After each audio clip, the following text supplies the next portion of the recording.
Greetings, humans. You have entered the Command Zone, your destination for all aspects of Elder Dragon Highlander. Enjoy your stay.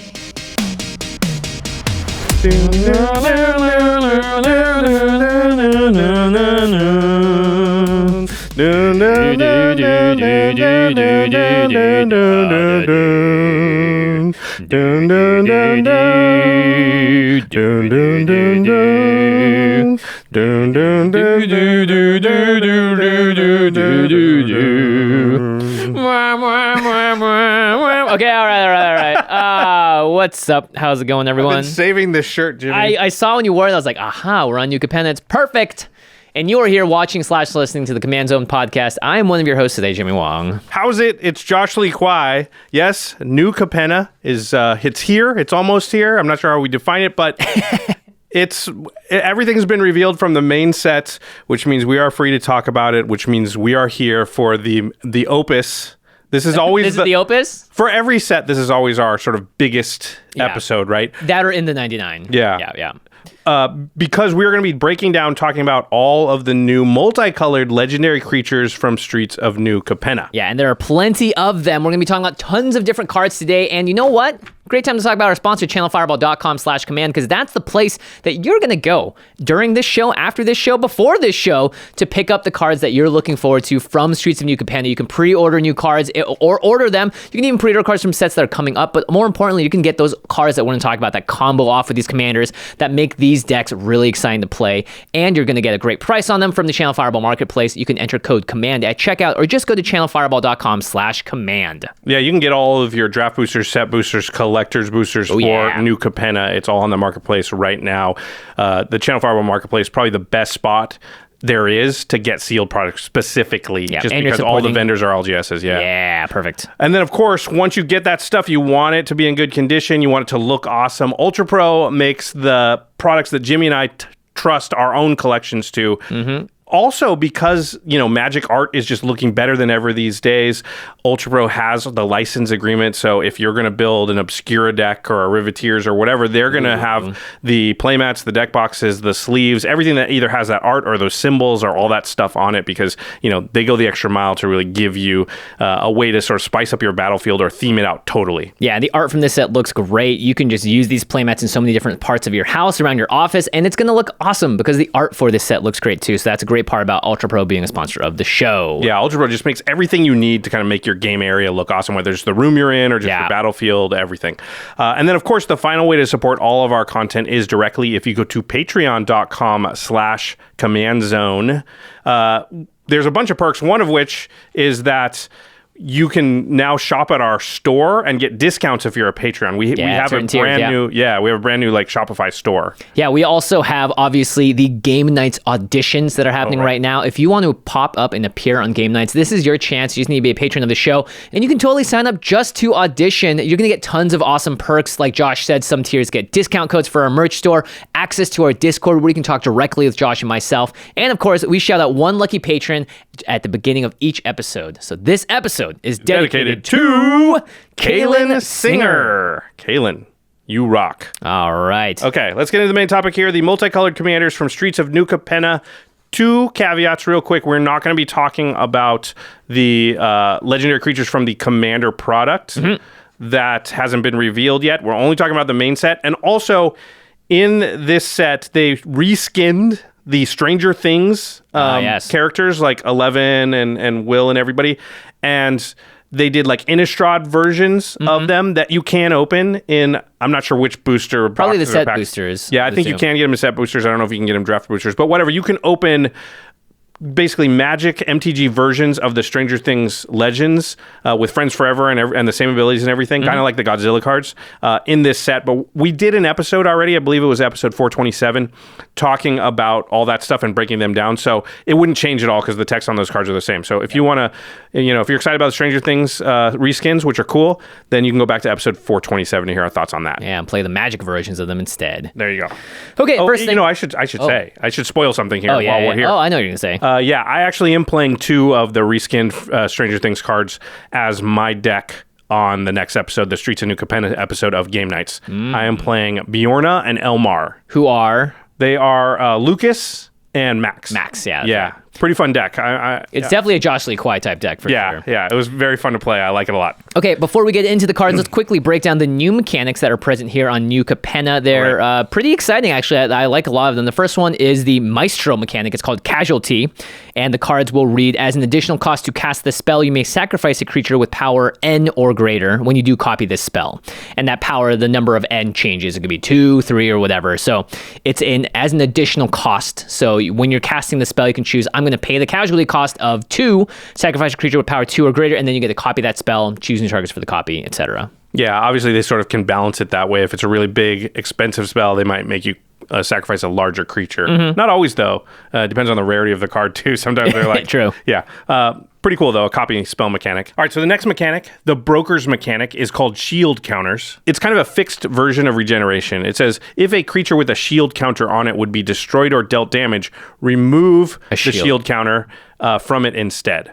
Yep. It's really similar to Regeneration, except it doesn't tap down the creature, and it's a counter, so cards that care about having counters on cards or different types of counters, this is just a new counter to add to the lexicon of +1/+1, -1/-1, all that stuff. Yeah, and you can proliferate them, too. They got multiple shield counters, which you can't do with Regeneration, right? So it could be like, I've got five shield counters. Take one off, but I still got 4 left. Yeah, it's great. It protects against a board wipe, too, which is awesome. Yep. The next ability is from the Obscura family. It's called Connive, and it says, draw a card, then discard a card. If you discard a non-land card this way, put a +1/+1 counter on this creature. So the Connive will sometimes also have a number attached to it, but basically this is just allowing, actually it doesn't have a number, sorry. This is allowing your creature to, when it does it, draw a discard and then potentially get stronger with +1/+1 counters. Yeah, you get to kind of choose. If I want the 1/1 counter, I can discard a non-land. But looting's always good. Yep, very good. The Riveteer's mechanic is called Blitz. It's kind of similar to Dash a little bit. It says you pay the Blitz cost of the spell, which is an alternate cost of it. Typically cheaper. Yep, and it says if you cast this spell for its Blitz cost, it gains haste, and when this creature dies, draw a card, sacrifice it at the beginning of the next end step. So think of how Dash worked for like the cons block. You get it out with haste, and instead of bouncing back to your hand, you have to sacrifice it, but it gains the ability to draw a card when it dies, so you're going to get an extra card out of it. Yeah, and then the creature will go to the graveyard. Pretty good mechanic. I think it's going to be really powerful and limited. And the last ability is called Alliance. Whenever another creature enters the battlefield under your control, an Alliance effect is activated. So a creature entering causes something to happen. Like the allies in the past have done this. Lots of different cards have similar abilities. Alliance is, as you can tell, not the strongest of all of them. Usually it's pumping your creatures or doing something, tapping something down, make it can't block. Yeah, I wouldn't say it's not the strongest, it's just not the most complicated, right? Yeah. We refer to it in-house as Creature Fall. Creature Fall! Instead of Landfall. I like that. Yeah. All right. Those are the new mechanics. Let's get into the new legendary creatures. The first one is Cormela, Glamour Thief. Is this an homage to Carmela from The Sopranos? Maybe. You decide. It is 1, a blue, a black, and a red, so 4 mana total for a 2/4 vampire rogue with haste.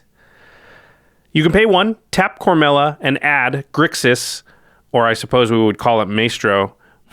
You add 1 blue, 1 black, and 1 red mana to your mana pool. So it costs you 1 mana and tapping Cormela, but you get 3 mana. But it says spend this mana only to cast instant and or sorcery spells. So it's that restrictive mana.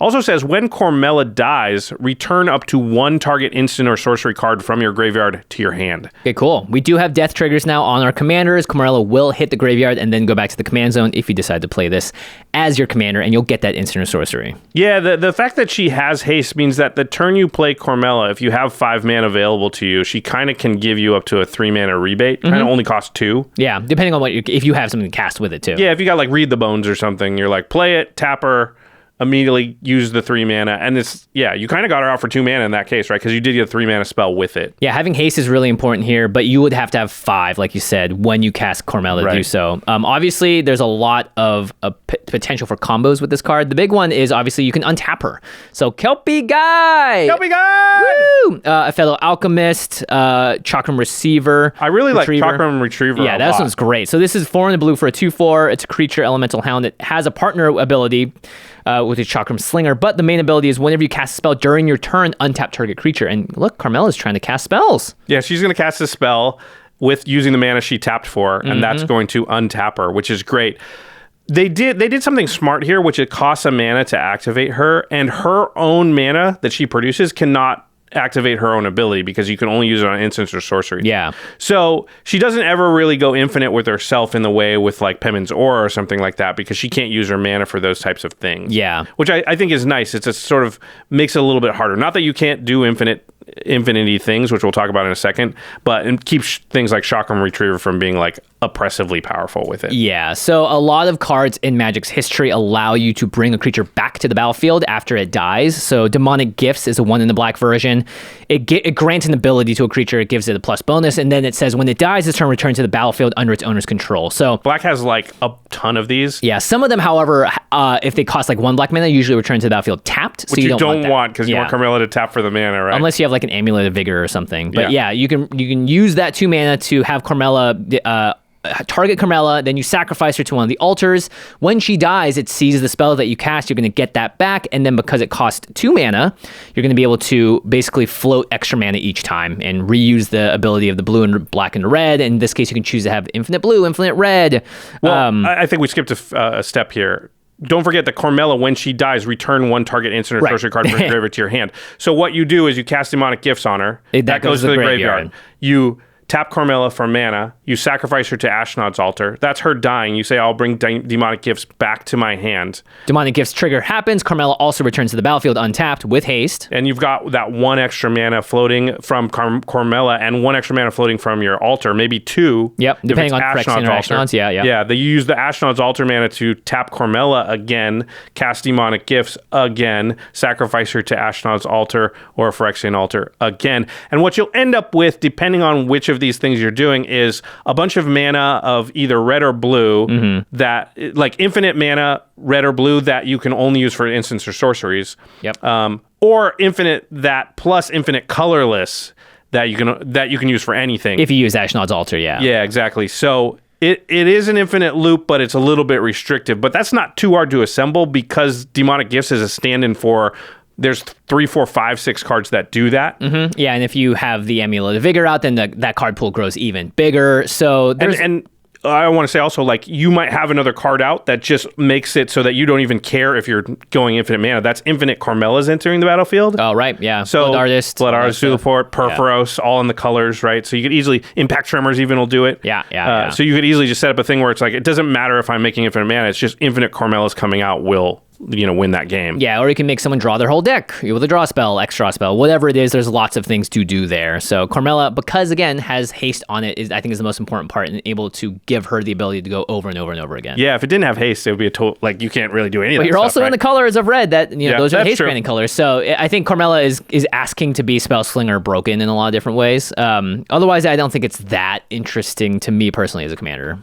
There is an interesting card, and it's from Unfinity, which is not. It was supposed to already be out, but it hasn't come out yet. Oh, that's right. Because it got delayed because of COVID pandemic stuff, I think. Yeah. But in Unfinity, there's black bordered cards that have already been revealed, and one of them is called Saw in Half. I'll read it real quick. It says, 2 and a black instant, destroy target creature. If that creature dies this way, its controller creates 2 tokens that are copies of that creature, except their base power is half that creature's power and their base toughness is half that creature's toughness, rounded up each time. So if you're able to cast this over and over again on the same creature, it's never going to become a 0/0, which is that last line of text. It'll go down to being a 1/1/1/1/1 forever. Yeah. So what you do is you target Cormela using her ability probably to pay for this. She dies. It creates 2 token copies of her. You get Saw in Half back. Yeah. You've got 2 of her, but 1 will die to the legendary rule. That gets you another instant or sorcery back. You tap the remaining 1 to cast Saw in Half again, to do that again. And this will allow you to go maybe infinite on mana, similar to how you did with Demonic Gift. Right. But not only that, to just get all your instants and sorceries back. And also, if one of them's like Demonic Tutor, you can cast it in between, recasting the Saw in Half to just get whatever cards out of your deck. Or you could just, cast Lightning Bolt over and over again and get it back. There's a lot of interesting things you can do with Saw in Half. It also still works with the Zulaport Cutthroat, Perforos, Impact Tremors thing. Yep. Probably pairing this with Burgi, Stormkiln Artist, Pitiless Plunderer to gain mana each time. Yeah, and you also need the mana to tap Cormela and to use her ability. So that's why Burgi and Stormkiln and Pitiless Plunderer are all good there. Yeah, the altars, again, still work pretty good.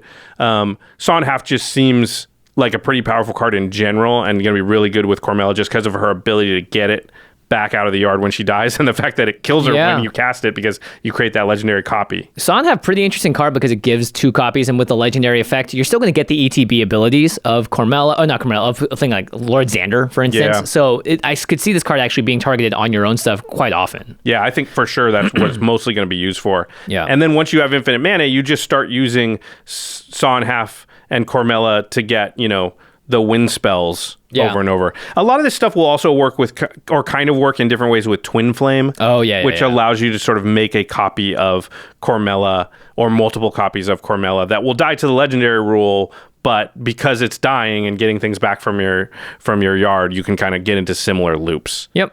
All right. Good job, Cormela. You have... Not bad for an uncommon. Yeah, it's true. It's an uncommon. Pretty interesting. This next one has our CEDH friends all excited. Oh, yeah. It's Evelyn the Covetous. So the mana on this is kind of crazy. So how are you even going to read it? It is 2, a Dimir, and a Rakdos, and a black. So you can pay 2 mana and then a blue, black, red, a blue, black, black, or a black, black, red, or a black, black, black. So those are all the potential different ways you can cast Evelyn. Yeah. I'm impressed, by the way. Yeah, Thanks. You're just breaking that down in the moment. I'm pretty sure my brain is not going to function for the rest of the episode. Each family has a commander, maybe more than one. I think at least one, where you can cast it for just one color of mana. This one, you could pay 2 black, black, black if you wanted to, but you can also throw a blue or a red in there to help you if you need to. It's confusing to look at, but it's actually very good for, I think, a lot of commander decks, because there might be a moment where you're like, crap, I only drew my black source, I don't have a blue one here, a red one, so you're still able to cast your commander. I think probably good for limited to make it a little easier to cast spells. Yeah, you can actually not even play 2 of the other colors. If you don't have red or you don't have blue and you're only 2 of the colors, you can make it work, Yeah. All right, so Evelyn the Covetous reads 2/5 Vampire Rogue with Flash. Whenever Evelyn or another vampire enters the battlefield under your control, exile the top card of each player's library with a collection counter on it. Once each turn, you may play a card from exile with a collection counter on it, as if it was exiled by an ability you controlled, and you may spend mana as though it were any mana, and you may spend mana as though it were of any color to cast it. Okay. Pretty simple, right? So it is simple, though. We've seen these effects before, so yeah. But this is each player's library, so every time any kind of vampire comes in the battlefield, even the token, it's going to exile the top card of everyone's library, which is, I think, pretty good. Yeah, it's sort of stolen strategies. Yeah. Right? And then you can use mana of any color. It does do your own library as well. Mm-hmm. So when Evelyn or a vampire enters the battlefield, you are getting impulsive card draw off the top of every player's library. Not just impulsive, it stays there. Oh, yeah, you're right. Yeah. So you only get to play once each turn, but it kind of keeps track of them. Which is great if an opponent drops an instant off, like you can play that opt, on their turn when you pass the turn. And Evelyn has Flash, so you can do this at your at someone else's end step. There's a lot of card advantage here. Obviously, the Prosper Tomebound decks, you can play Prosper in this deck. You can't do it the other way around. There's also a great card called Sage of the Beyond that says spells you cast from anywhere other than your hand cost 2 less to cast. So this plus Evelyn means you could be casting spells off of everyone's deck like crazy. Yeah, we've seen more support for playing cards out of exile, sort of like impulsive draw payoff stuff in recent years. So there's more of that than ever. You can play lands off this too. It says play, not cast. Yeah. So that's nice. On your turn, you would just play a land, and then you'd get, you can just play. It's free value. Obviously, vampires triggering this, I think, is a big deal. So there's lots of vampire token makers out there. Bloodline Keeper, Glasscast Heart, Sorin, the Mirthless. I think a lot of the Sorins all create vampire tokens. Mm-hmm. And every single time a vampire comes in, that's another 4 cards that you have a chance to look at.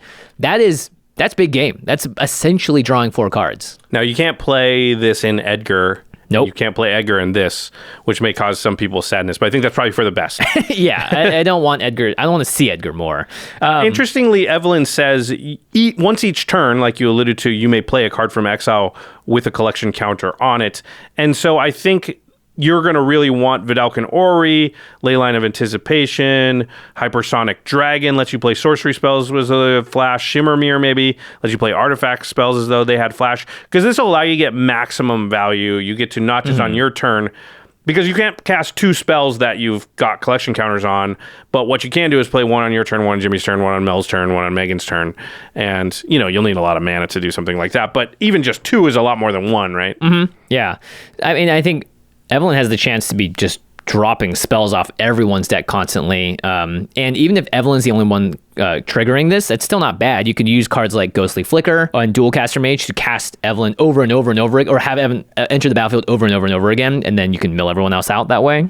Yeah, that's one of the big combos people are talking about is Ghostly Flicker and Dualcaster Mage. So what you do is you Ghostly Flicker targeting like a land in Evelyn, let's say, and then you hold priority and you flash in Dualcaster Mage. It enters the battlefield, flicker Dualcaster Mage and land. So those two things are exiled, and then they come back, and still your first original Ghostly Flicker has not resolved yet. And Dualcaster Mage comes back and says, well, what do you want to copy? And you say Ghostly Flicker. Again. And I'm going to tap the land that just came back in because it comes in untapped. And I'm going to target the same two things. They're going to leave and come out, and I'm going to do the same thing. So whatever land I've got, and you could switch lands if you want to. So you're going to get infinite mana that way. Or you can also just copy Evelyn over and over again too, right, and have her come back in forth with Ghostly Flicker and Dualcaster Mage. So then you can mill everybody out that way. I think what you do is you do that first. You do the infinite mana thing first. Yeah. And then once you've got plenty of mana, then you do Evelyn. And then what you do is you're going to exile everybody's everything, but it exiles yours as well, and you have infinite mana. So now you get to cast like your Thassa's Oracle off the top of it, and then maybe a draw spell or something. Yeah. Also, if everybody's got no cards in their library, you can just pass the turn, and they'll probably die. Yeah. Or you can cast your Torrent of Hailfire for $1 billion. Yep. Do whatever you want. Yeah, because you've put collection counters on their entire decks, including your own. So that's a really good combo that a lot of people are talking about with this. I mean, Ghostly Flicker Dualcaster Mage is a known thing, but with Evelyn, just kind of gives you in your command zone a payoff for it. Yeah, and then you also have the Animate Dead World Gorger combo, which basically just takes everything out the battlefield and back on over and over and over again. So Evelyn, again, after coming in the battlefield 1,000 times, will exile everyone's library, yada yada, all that good stuff. Yeah, the thing the CEDH players really are talking about, because they're talking about World Gorger Dragon combo more than they are the Ghostly Flicker thing. It's because this is the first commander in Grixis, which are sort of the best colors for this combo, that has flash and gives you a win condition with it. Because World Gorger Animate Dead alone doesn't win you the game. You need another piece. And until now, you haven't really had a commander that could interact with that in the same way, where Evelyn, you don't even have to have her on the battlefield when you start this thing. Because what you do with World Gorger combo is basically the same thing as Ghostly Flicker, where they come back in, you tap everything real fast, and then it gets blown up, and then it comes back in, you tap it real fast, and it gets blown up. You end up with infinite mana. Now, Evelyn allows you, because of the flash, to use the infinite mana to flash her in. She gets blown up, goes back to the command zone, but you got infinite mana. You flash her in, she gets blown up, goes back to the command zone. And so this is like a new thing for the combo that it hasn't had before. It hasn't had something this powerful in the command zone. So a lot of people in CDH are saying that Evelyn's going to be, Evelyn alone takes sort of that combo and pushes it up maybe a tier or whatever. So yeah. And you can cast Evelyn with like a Dark Ritual, because you can play black for it. I know that's a card the CDH players have in their decks as well. For sure. If you're just playing this the non-degenerate way, Thran Dynamo and big mana rocks are great, because you can spend mana as though it were mana of any color to cast the spells. I play a Paco and Howden deck, and you need a ton of mana. And that deck's great because you can play extra lands, because you have green in it. Evelyn, not so much. So I think you want to stick this deck filled with just tons of mana rocks and stuff if you want to play that sort of like, I'm going to exile your stuff and cast it spells. Yeah, the nice thing is she does let you use mana as though or mana of any color to cast the spells. So I think you're probably going to put in some of the sort of colorless, a lot of colorless ramp. Yeah. Thran Dynamos and stuff are probably a lot better in this deck if you're playing sort of the sort of more casual, less combo-y way, because you don't care as much what color your mana is. You just need a lot of it, because you can cast spells as though they have mana of any color. Yeah. Yeah. Good times. Yeah, I think Evelyn's quite powerful and can be built in a few different ways, but the most powerful way is going to be pretty scary. Yeah. All right. Let's go to the next one, which is Falco Spara, Pact Weaver. 1 green, white, blue, 4 mana for a 3/3 bird demon. Has Flample, flying and trample. Falco Spara enters the battlefield with a shield counter on it. You may look at the top card of your library anytime. You may cast spells from the top of your library by removing a counter from a creature you control, in addition to paying their other costs. Okay. So this is like an Elsha of the Infinite that you have to jump through more hoops to do the thing. Yeah, but you can cast anything off the top of your library. Obviously still abiding by the timing restrictions, but you have to remove a counter. So that's the big payoff. You have to find ways to get counters on creatures, and that's going to be your extra cost in order to cast that spell off the top of your library. And you still can't play lands. Yeah, you can't. You can only cast, which is a bit of a bummer. Yeah, I mean, it's a pretty big bummer because land's already like the worst for this kind of effect because that's where you just have to stop. Yeah. And then if you could at least play the first one, it would help you a little bit. But now you can't play any of the lands off of it. So yeah, that's going to be one of the issues you'll run into. But I think the first hurdle you have to jump over is like, I need counters on creatures. Otherwise, I don't get to do the thing at all. Yep. Bant loves +1/+1 counters. You have your Hardened Scales. You have Branching Evolution. Mana Gorger Hydra is great with this deck because whenever a player casts a spell, you put a +1/+1 counter on Mana Gorger Hydra, which means you'll always have a counter to remove and cast a spell with Falco if you can keep the chain going. Yeah, because you are a player that counts you. So if you look at the top of your library and you've got a spell there, you're going to cast it. Mana Gorger Hydra is going to get a counter. And now oh, look at the next one. Yep, that's a spell. Forgotten Ancient also works in the same way. Yep. A lot of people talking about this next one, which is Devoted Druid. Yeah, this card seems like it's just getting all the treats. 1 in green, it's a 0/2 Elf Druid. You can tap it to add a green, but you could also put a -1/-1 counter on Devoted Druid to untap it. So it's great, turn 2 or turn 3 or whatever. I have my Devoted Druid, it's going to tap it for 1 green, put a -1 counter, tap it again, and then it's a 0/1 or a -1/-1, so you can't do it again, but it gives you that extra activation.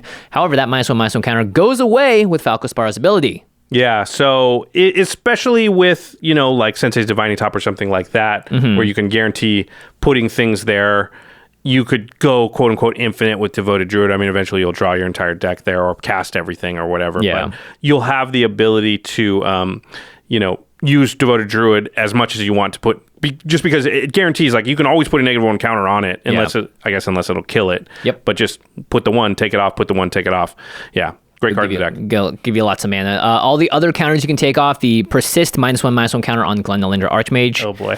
So you're going to need to have your top deck manipulation. Ponder, Divining Top, Brainstorm, Augur of Autumn, Courser of Krufix, Oracle Moldiah. You want to basically be able to get through your deck without having to get stuck at lands and also be able to manipulate the top enough that you can just keep the train going. Yeah, the unfortunate thing about these decks always is that a lot of the top deck manipulation cards are very expensive cards. Yeah. Scroll Rack and Sensei's Divining Top and that stuff is not, they're expensive. They're, so that always is a barrier to entry for when you really want to manipulate the top of your deck, which is unfortunate. I wish it wasn't that way. Yeah, you could use fetch lands as well to do it, but those, of course, also expensive. Unless you got like Evolving Wilds or something. But again, you can't play lands. That's why I think you want to have your Oracle Moldiah and Azuzas so that you can at least, get through them and use those cards to play them off the top of your library. Yeah, when we say fetch lands, it's because when you crack them to search for another land, you shuffle your library. So what you're doing is saying, I've got something on top, usually a land that I can't play or don't want to play with Falco. So I want to just get a shuffle of my deck and look at a different top card. Yeah, but just plays into what I was saying, because fetch lands are the best way to do that, but they are more expensive than Sensei's Divining Top and Scroll Rack a lot of times. So. Yeah. Luminous Broodmoth is another cool card that it should be mentioned in conjunction with Falco because it's sort of like a different form of Persist, right? Oh, right. Yeah, it puts a flying counter on stuff and then says, well, if a creature with flying dies, you don't return it, but if it doesn't have flying, you do. And you just go, I'll take the flying counter off then, and then sack stuff over and over again. So. Oh, very cool. Yeah. All right. This next card is Jetmir, Nexus of Revels. It's a cat demon, 1 Naya, so red, green, and white for a 5/4. Creatures you control get +1/+0 and have Vigilance as long as you control 3 or more creatures. Creatures you control get +1/+0 and have Trample as long as you control 6 or more creatures.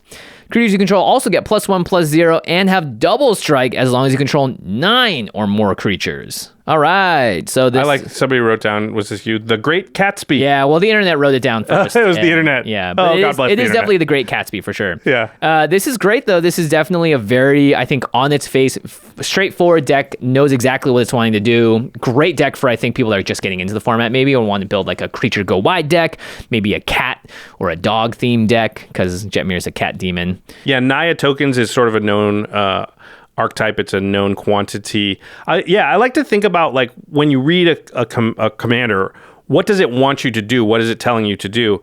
And this one is easy to decipher because it just says, get a lot of creatures. And they get big. They have Trample, or they have Vigilance, or they also have Double Strike. But it doesn't, like, it doesn't say anything else. It's really just like, if you have this many, you get this. And if you have this many, you get that. And if you have this many, you get this. And there's nothing else going on, but just like Jetmir says, get a lot of creatures, then I'll give you stuff. Yeah. And so it's very clean. Whereas you look at Falco and you go, okay, I need counters on stuff. I need things on the top of my library. Like, it's a lot more confusing. I can't play lands. I got to do this and this and that. Yeah. Yeah. Jetmir on its surface, very simple. So you just want to play the big token makers, Avenger of Zendikar, Krenko, Tinsher Kingpin, Azuri's Predation. You want to get up to the 9 creatures is where you want to go. So they have +3/+0, Vigilance, Trample, Double Strike. Yeah, and you want things that are creating a lot of creatures probably all at once. Because, it's 3/6/9. So 4/5 doesn't do much for you. 1/2 doesn't do a lot for you.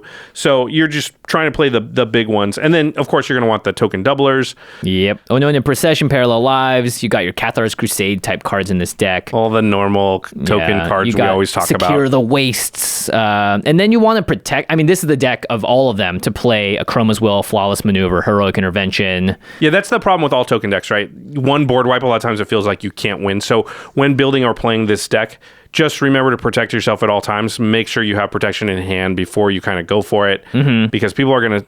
They can read your commander. They know what you're trying to do. They're like, okay, this player's eventually going to try and have 9 creatures on the board, right? Yeah. So I got to wait until that moment and be ready. And as you start to get close, either you're slowly making creatures and you're getting close to 9, or they're just like, you're at about 10 mana. Yeah. Somewhere in here, you're going to Avenger Zendikar, right? Like, we could see it coming. So just, they're going to be ready. So if you're also ready with your Heroic Intervention or some way to protect your board, that's how you really have a chance to win with decks like these. Yep. And then, obviously, this reads like it's Crater of Behemoth, and it kind of is at 6 creatures. You're going to get +2/+0 across the board and Trample and Vigilance. So, I mean, that's like, it's a pretty boring, but it's a pretty standard win con when it comes to what you would do with a Jetmir deck, I think. Yeah, it's +3/+0, actually.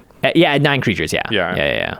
Yeah, so it's fun to think about, because obviously Crater Hoof will still be good in this deck, right? Like, because if you're going to make 5 or more creatures, and that's what you're trying to do, you can hoof people. But that's kind of boring to say. So it was interesting for us to think about maybe some win cons besides hoof. Yeah. I like this first one. It's Proud Wildbonder from Ikoria. It says, creatures you control with Trample you may have this creature assign its combat damage as though it weren't blocked. So typically Trample is going to be good enough, but this is like even more so if you're facing down a bunch of 4/4 angels or whatever. It's like, nah, I don't care. They all have Trample. I'm going to swing out and then blammo. Going to just deal 55 unassigned combat damage to your face. Yeah, it doesn't matter if you can block or not. You're going to take all the damage, which is pretty... And all your stuff gets Trample once you have 6 creatures, so Jetmir +5 more. Yeah, although you can get blown out if someone reduces you to less than that creature amount, and you're playing Proud Wildbunner, so that's a dangerous spot to be in. They're just like, remove one of them, you have 5 creatures now? Oh, like, crap. Oh, crap. Block everything, kill it. Whoops. That's why you need protection. That's why you need protection. Glare of Subdual allows you to use all your tokens to tap their stuff down and then swing in for the win. Yay. Acroma, Vision of Ixidor. This is a cool one. Oh, yeah, it gives right. your creatures +1/+1 for their abilities, for each ability. So they'll get +1/+1 for having Vigilance, +1/+1 for having Trample, +1/+1 for having Double Strike. And if they happen to have any other things, I won't read them all: Hexproof, Indestructible, Lifelink, Menace, Menace. Yeah, everything but Skulk. Yeah. So Acroma just says, how many abilities you got? I'll make you bigger for each one of them. Yay. Yeah. And you're going to get a bunch because of Jetmir. So. Yay. All right. I do like this kind of card, by the way. I think this is the kind of card that if someone was like, hey, I want to play the game, I don't know what to do, I'm not going to be like, play Mael. No, I'm like, play Jetmir. This seems fun. Geared is one that I often suggest to newer players, and I think Jetmir, newer players to Commander, Jetmir is another good one where, listen, it's going to do powerful things. You'll feel powerful. You'll have a lot of creatures. You'll be able to win games, but it's not like really hard to play or complicated. It's a good first step, early step in the classic. Just brawl them. Well, the next one is similar, and it is also a Naya commander. So we're going to say a lot of the similar things, I think. It's Jinnie Fay, Jetmir's second. Ooh. I guess, it's Jetmir's second, so why would it be that different? Yeah, you would play this in Jetmir deck, probably. I'm not going to do the thing you did, where I describe every way to cast this card. Because this is one of those my brain doesn't work that way. Yeah, so it's 3 mana. It is a hybrid Gruul, a hybrid Celestia, and a green. So, I'm lied. I'm about to try it. So, you can either pay a red, a green, and a white, a red and 2 green, a white and 2 green, or green, green, green. Bingo. Did we do it? You did it. Okay. Permutations, everyone. So 3 mana total for a 3/3 elf druid, and it says if you would create one or more tokens, you may instead create that many 2/2 green cat creature tokens with haste. Oh. Or that many 3/1 green dog creature tokens with vigilance. Wow. So you either get 2/2s with haste or 3/1s with vigilance. Some are cats, some are dogs. But this is a replacement effect for the tokens you would otherwise be creating. Yeah, everyone was talking about Rin and Seri inseparable as the other cat-dog commander. And it's like, which one would you actually want to run? I actually think they're slightly different. I think they're quite different. Yeah, so Rin and Seri wants you to cast dog and cat spells, and then you create basically little dog and cat creature tokens, and then it can deal damage based on the number that you have to any target, and you gain life, obviously. Whatever. I think Jinnie Fay is more about making a ton of just tokens and then changing them into either 2/2s with haste or 3/1s with vigilance, depending on your mood. Yeah, Jinnie Fay doesn't say anything it doesn't pay you off for having cats and dogs in your deck. Yeah. So Rin and Seri is definitely a better cat and dog commander as far as if you want to have those cards in your deck. Now, Jinnie Fay will create a bunch of cats and dogs on your battlefield. But it's not a cast trigger that Rin and Seri is looking for. So I think if you're playing a Rin and Seri deck, Jinnie Fay goes in 100%. If you're playing a Jinnie Fay deck, you don't necessarily put Rin and Seri in there. Yeah, you might, because it does have some payoff for just the number of dogs and stuff you control. Yeah, the second ability But it's is not a cool. shoe-in for sure. Yeah, I think, again, Avenger of Zendikar is much better because you play it and then blam, you make, 10 3/1s instead of 0/1s. Yeah, let's talk about this because I think it's interesting to think about, what types of cards you're looking for with Jinnie Fay as opposed to Jetmir. And we did say Avenger of Zendikar for both. But Jinnie Fay, I think by far the most powerful choice is the 2/2s with haste. Yeah, haste. That's huge. Because you can, out of nowhere, start swinging in. Yeah, 3/1s with vigilance, way, way, way less good. They're barely better than a 1/1, honestly. You can't swing with them now. They're going to get blocked and killed a lot easier. So it's really the 2/2s with haste that I think you're probably leaning into. And I think that Jinnie Fay really rewards you for that explosive surprise. So you really want to look for the cards that create a ton of tokens in one go. Instant speed, yeah. Yeah, so Avenger of Zendikar is actually probably the best it's ever been in a Jinnie Fay deck because how many games have we seen, Jimmy? It's been on game nights and extra turns so many times. Every single time. In fact, have we ever seen an Avenger of Zendikar come down and the plants attack and kill anyone? No. It literally never happens. Yeah. It's cool. They come down, make 18 tokens, play your land. They're all one, bloop, bloop, bloop, 1/2s, bloop, and you're like, all next turn I'm going to play another land. It's going to be a fetch land. I'm going to kill you guys. Fetch land. Yeah, go watch out. It never matters because by the next turn, all the plants will have died somehow. The table will not let this happen. Yeah. Avenger of Zendikar will have been killed or stolen or somebody else made a copy of it. But either way, you didn't get anything. But if you Avenger of Zendikar with Jinnie Fay out and you make 18 plant tokens and then you turn them into 2/2s with haste. Yeah, pretty good. That's a lot of damage. They're going to attack right now. Yeah, not everyone's running, the Concordant Crossroads. And Jinnie Fay does have red, so you can get, again, anger and all that stuff in the graveyard. But yeah, Avenger looks real good. And you don't even care about adding the +1/+1 counters because that's usually just like gravy on top. It's like with Crater Hoof. It doesn't matter if they're 1/1s or 2/2s. You're going to hoof them out. In this case, it doesn't matter if they're 2/2s or it doesn't matter if they're 3. You don't want 3/1s. You want the creatures that can come down and smack instantly. Yeah, the 3/1s are next turn, which is way too late. So you're looking for a big all at once, make a lot of tokens. Arachnogenesis is pretty good. Secure the Waste. Azuri's Predation seems... Oh, yeah. Yeah, well, I guess not, because if you turn them into 2/2s, they won't fight and kill anything. Oh, that's true. But if you turn them into 4/4s, they don't have the haste. I like March of the Multitudes because you can, let's say you already have like 5 of them on the battlefield, instant speed, your end step, I'm going to tap all of them to convoke out March of the Multitudes, and then blammo, I am going to make them 3/1s now because that's on the end step. And their vigilance, and then you can really just swing in and kill someone. Yeah, it is important to note that Jinnie Fay works with creature tokens as well. So you don't have to just be making 1/1 saplings or something and turning them in. You can make like treasures or food or whatever. So Tireless Tracker, Tireless Provisioner, give you landfall, make a 2/2 with haste, or landfall, make a 3/1. Dockside Extortionist. That's hilarious. You play Dockside and you're like, I don't want 20 treasures. I want 20 2/2s. Yeah, you're never going to do that. You're just going to take the treasure almost all the time, right? I guess if you're going to win right now. Congratulations. Exactly. We broke Dockside. We're going to break it about 17 times this episode. Yeah, and then one of our favorite new cards is Academy Manufactor, which turns each of the treasures you make into a clue, food, and a treasure. So if you have Dockside and Academy and Jinnie Fay out, you can then make 3 tokens for every single thing, and then you can turn all those into 2/2s. Yeah. Wow! You can stack it that way, and it's not just treasure. It says if you would create a clue, food, or treasure, that's right. You create all 3. So it would work with Tireless Tracker, Tireless Provisioner also.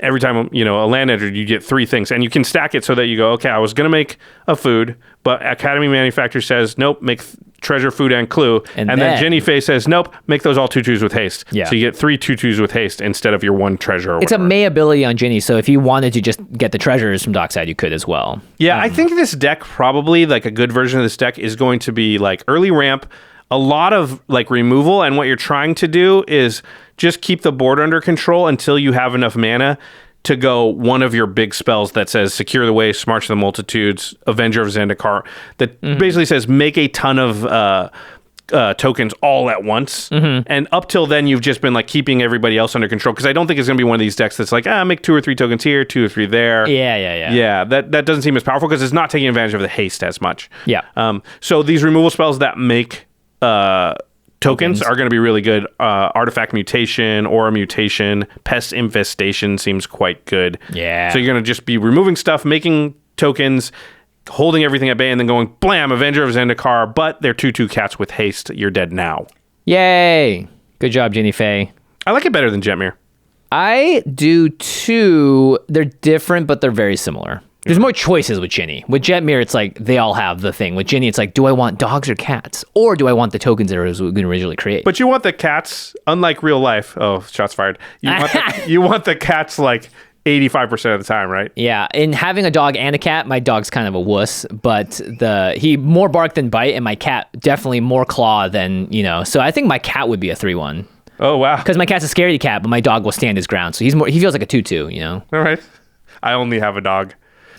Your dog is like a 5/5. She's so big. But she's a wuss, so she's really like a 5/1. A 1/3. A 1/3. She More barks defense. and scares. Yeah, exactly. Yeah. Okay. Next up, we got Lagrella the Magpie. I'm moving into Bant now. Again, we're actually just in Bant. Lagrella the Magpie is... It's not banned, Jimmy. Oh, that's right. I'm sorry. It's brokers.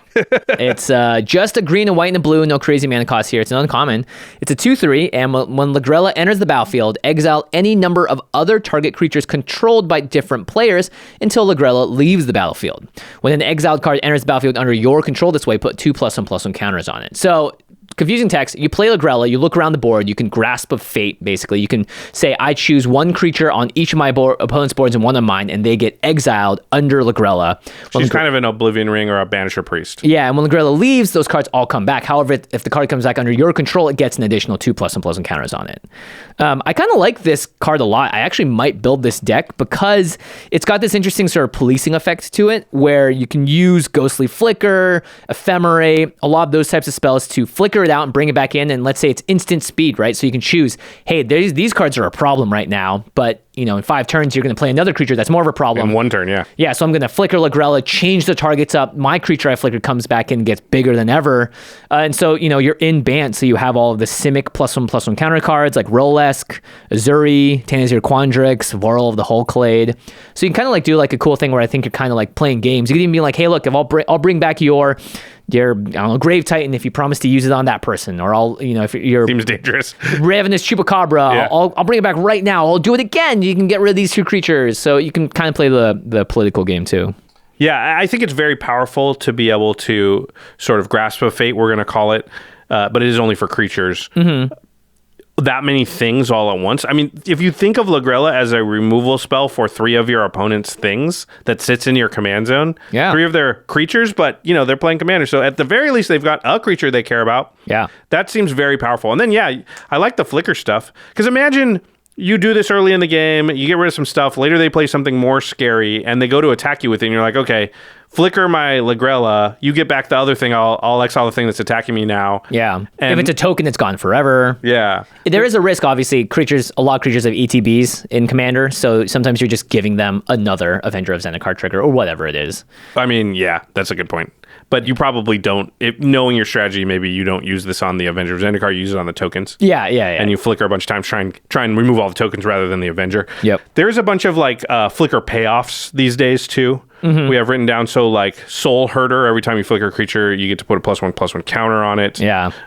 Hero of Bredegaard is similar, exiling 1 or more cards from your hand or permanents from the battlefield. So that includes the ones as well from your opponent's side.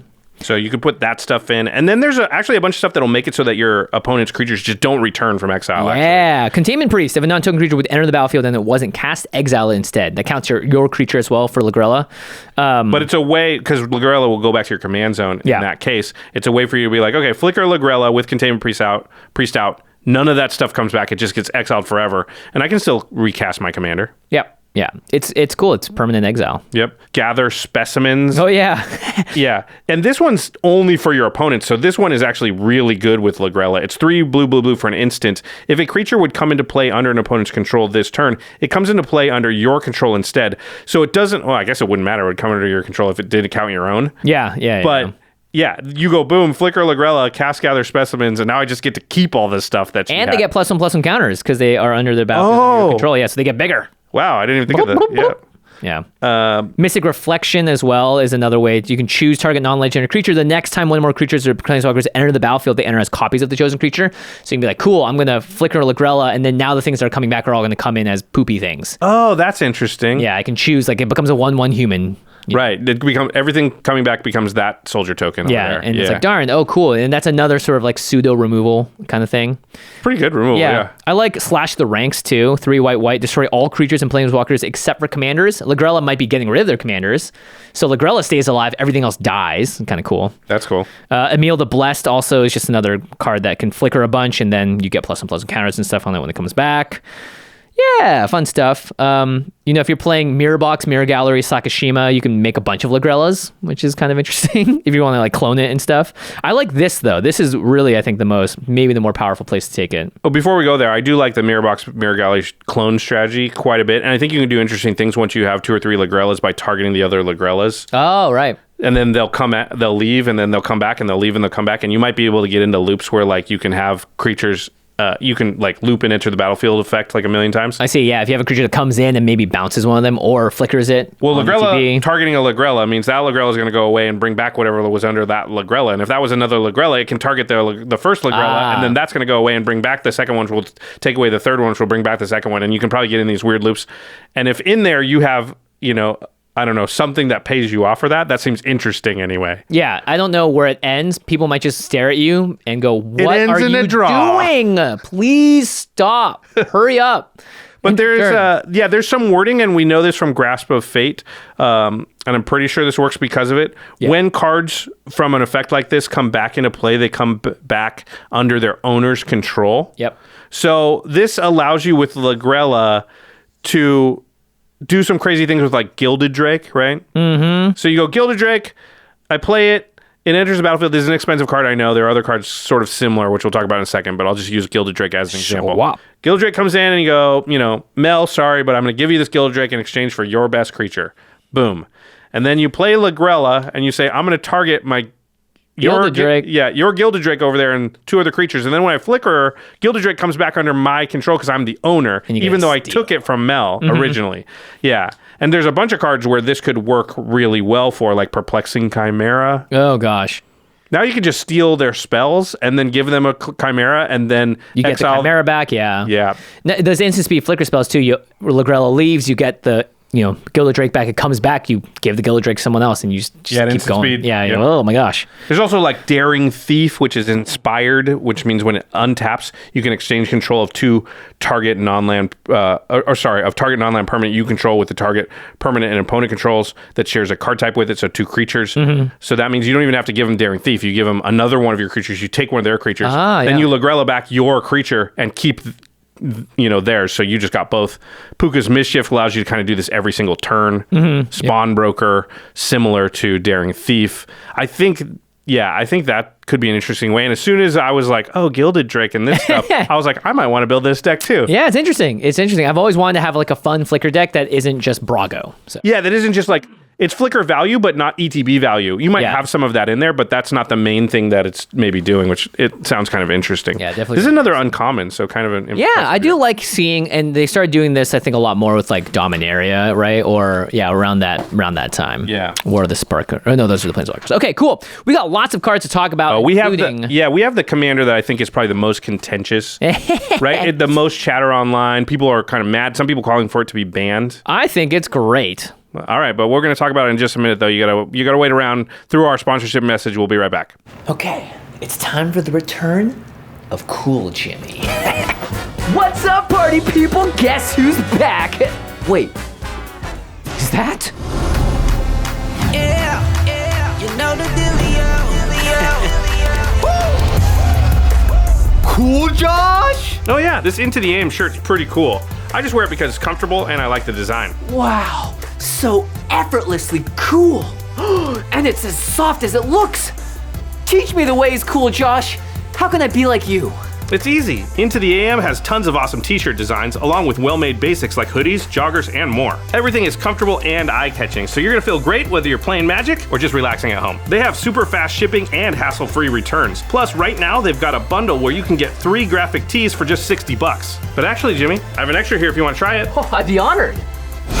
Oh, wow. This is nice. Right? Cool, Jimmy?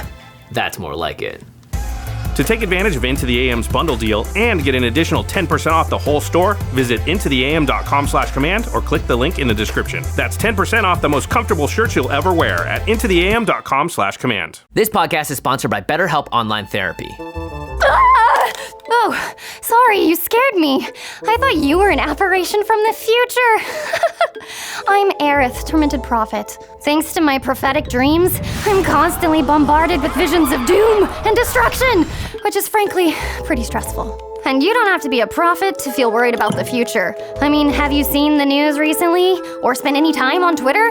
Feeling stressed is really normal. But I didn't realize how much stress was affecting my happiness. I kept having headaches, losing sleep, and just feeling anxious all the time. That's why I finally turned to BetterHelp. Talking to a therapist helped lower my stress and improve my quality of life. BetterHelp is customized online therapy that offers video, phone, and even live chat sessions with your therapist, so you don't have to see anyone on camera if you don't want to. It's much more affordable than in-person therapy. Give it a try and see if online therapy can help lower your stress. This podcast is sponsored by BetterHelp, and Command Zone listeners get 10% off their first month at betterhelp.com/commandzone. That's BetterHelp.com/commandzone.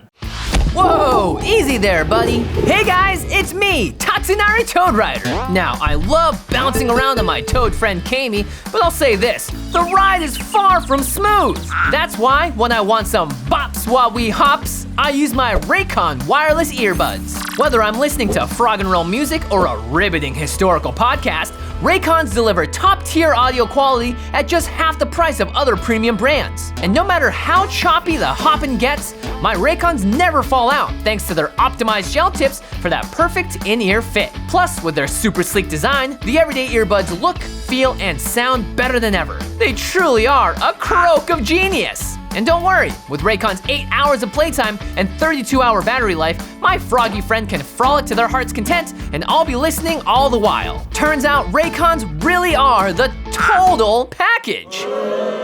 All right, we'll see ourselves out. Hi-ho, Kami! Right now, Command Zone listeners can get 15% off their Raycon order at buyraycon.com/command. That's buyraycon.com/command to save 15% on Raycons. Again, buyraycon.com/command. All right, welcome back to the Multicolored Commander Review non-Commander set cards. Cards from the Commander that can be Commander from the set Streets of New Capenna, but not Streets of New Capenna, the Commander set. Multicolored Commanders from the main set. Boy, this is a little too much. Okay, this next card, a lot of contention online. It is, I think, a pretty cool card. It reads really mean, though. It reads really mean, and it is pretty mean. It's Lord Xander the Collector. The coolest looking of all the commanders. Can we agree on that? Yeah, I think so. I mean, he's collecting, and he looks cool, and he's got horns. He's just having a great time. All right, Lord Xander is 4 and Grixis, or 4 on Maestro. So 4, a blue, a black, and a red. 7 mana total for a 6/6 Vampire Demon Noble. When Lord Xander enters the battlefield, target opponent discards half the cards in their hand, rounded down. Whenever Lord Xander attacks, defending player mills half their library, rounded down. Okay. When Lord Xander dies, target opponent sacrifices half the non-land permanents they control, rounded down. Okay, that last one's a bit rough.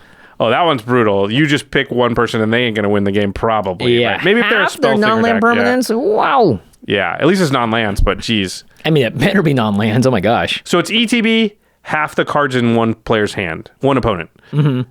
Attack, mill half of one opponent's library. Death, half their non-land permanents. Yeah, only one player each time. Yeah, it's not all your opponents every time. It's one player. Well, it could be, because I think what you want to do with this deck is just do all of the things as many times as possible and kind of choose which one you like to do the most. Okay, so let's talk about the synergy with the ETB effect. Right. So obviously, Conjurer's Closet, Thassa, Deep Dwelling, the flicker effects we talked about, they're all ways to get Xander coming back in and again and back and forth, back and forth, back and forth. Panharmonicon is going to double up that trigger, and you can make multiple people discard. However, it's turn 7 potentially, so you may not get that much value off of this, just as a forewarning. You're going to get a lot of value off me. It's turn 7. The later it is, the more cards I'm going to have in my hand. Yeah, I'd hope so too. Josh, how many you got? Okay, you discard 20. Waste Not's great in this case because you're going to get all of the different things. You get zombies or mana, or you draw cards for your opponent discarding those cards. So there's obviously a lot of discard synergy there. Yep. Or like Geth Grimoire as well. Whenever an opponent discards a card from their hand, you may draw a card. Yeah, the discard is like you're going to get that the most probably, right? Yeah. Because the other two, you have to do other stuff. You have to first cast it and it has to enter the battlefield before the other two can even happen. Yeah. Yeah, And so one I of think attacking, so that one is very unlikely to happen as much as, obviously just casting it. Yeah, the dice trigger is way more likely to happen than the attack trigger, right? Mm-hmm. I think it would have probably been better for balance if the mill was on death and the half non-land permanence was on attack. Oh, interesting. Just because it's harder to actually get an attack off. But anyway, either case, the discard, I think, is the thing that you'll probably be able to count on the most of all the things happening. And that's why people think it's the meanest as well. You can kind of get both if you clone Xander because of the legendary rule. So Phantasmal Image, Imposter Mech, they'll enter the battlefield, you'll get the Xander ETB, and then it's going to say, hey, legend rule, just kill one of them. They die, and then you get the sacrifice ability. That's pretty brutal, right? So you go Xander, somebody discard half their hand. Aw, man. Then you go clone it. Somebody else, probably not the discard half their hand because you already hurt them. Yeah. Discard half your non-land permanents. That guy dies. And the clone comes in and says, this other player discard half your hand. Yeah. And then you have a thing sitting there that if you can sacrifice it... No, it dies because it's the legendary rule. Well, yeah, the clone, though. The clone dies. Yeah, or you can choose the clone to die or have Lord. One's still alive that Yeah. you can still sacrifice, though, to make a second player lose half of their... Like, that little sequence, you probably win the game, right? Because you had two players sacrifice half their non-land permanents and two players discard half their hands. Yeah, pretty brutal. Well, one player sacrifice half the non, unless you sacrifice both your Xanders. Yeah, I'm assuming you can sacrifice... Like, we're going to have to assume that you've got sacrifice outlets. Yeah. For If you Xander. play cards like, and this is jumping up to the death synergies, so if you have your altars, your sack outlets, and you have your card like Lifeline, or you have one of those cards that you talked about earlier that brings cards back, then blammo, you can reanimate Kaya's them. Ghost Form or Kaya's whatever. Ghost Form them, yeah, and then you're getting Xander back again. And So it's like a 1 mana or a 2 mana, like I sack it, half your non-land permanents go away and this creature comes right back, and then I sack it again and get the other half non-land permanents from another player. Yeah, I don't think you care as much about the milling part. So you could do like multiple combat Xander decks and mill a ton of people, but then you want to get value from that. So Sir Conrad the Grim might be a win condition. Command the Dread Horde, you can pick up a lot of different things from graveyards. Bone Horde gives you a huge thing. Same with Consuming Aberration. So you can like go that route if you want, but that's definitely the Brewvac weakest. immediately mills them to 0, right? Yep. Because it doubles the amount of mill, so half their library would be their full library now. Yeah. But I think, like you said, we're going to see that less often because most people are going to be doing the ETB. Yeah. So it is rounded down. I think if they have odd number of cards, then Brewvac doesn't instantly mill them, right? If it's rounded down. Sure, they go down to one card. Sure, okay. Okay, all right. Oh, they got one card. They're in it. They're right in Yeah, it. I think the way I would build this is obviously Mega Ramp into Xander, and then I'm just casting Reanimate, Kaya's Ghost Form. I'm cloning it. I'm just trying to get everyone to sacrifice their non-land permanents. Yeah, it's interesting. Imagine if you do that to someone twice. I mean, They're not just out of the game. yeah. They are done. They claw their way back, and then you're like, okay, sack it again. Yeah. I think, it's interesting because it's 7 mana. So I guess we should move into the part of the discussion where we talk about the outrage, because a lot of people were saying, like, this is as bad as Turgid and should be banned, and it's definitely not as bad as Turgid. It's not even close. Yeah, it's not like Tiny Bones. It's a 7 mana commander, first of all. Not in green, so your ramp is limited a little bit. Yeah. You have to do some setup. The discard, one opponent discards half their hand is the thing that if it lands, will happen and is bad, but not the worst, right? You can recover from being targeted with that, and you're not going to always be targeted. Now, it's the half the non-land permanence getting sacrifice thing that people are really, really scared of, and there are some ways to prevent it depending on what they've got for a sack outlet. Yeah, I guess. I mean, they're going to probably have a sack outlet. Or stifle the Lord Xander thing to prevent it, but I don't know. I mean, you can obviously counter Lord Xander, and people are going to know that Lord Xander is coming and be scared of it and want to counter it.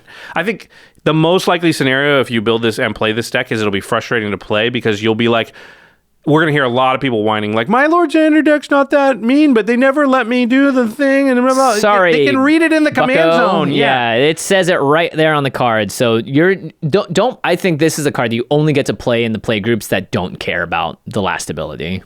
Oh, I mean, they're all going to care. So, but all those playgroups that are fine with this power level commander are going to be like, yeah, counter it. I was ready for it. I'm waiting for it. And if you're like, okay, well, then instead I will wait until I have the ability to protect it when I cast it. Now you're like, fine. If you want to play that 9 mana, then it's even less powerful. Or waste your Fierce Guardianship, whatever it is, But in casual circles, it might like be pretty bad and pretty mean because they're just less equipped to handle it. I will say if we're like at a Magic Fest and you're like, I'm going to play my Lord Xander deck, I might go, let's not. Let's maybe do something a little different because I think it affects not just my fun, but the other two people here that want to play, with me for the first time or whatever. So I think in those scenarios, but I could see myself building this deck for like our Command Zone play group. It'd be totally fine in our group. I don't think it would be overpowered. Everyone would be fine with it because people don't get too salty about this kind of thing. I think we played enough Commander too that sacking half your permanence is like, okay, fine. I lost this game. I lost. You can laugh about it, but you would know what you're getting into as well. Like if you said, I'm going to play Lord Xander in this game, I probably would be like,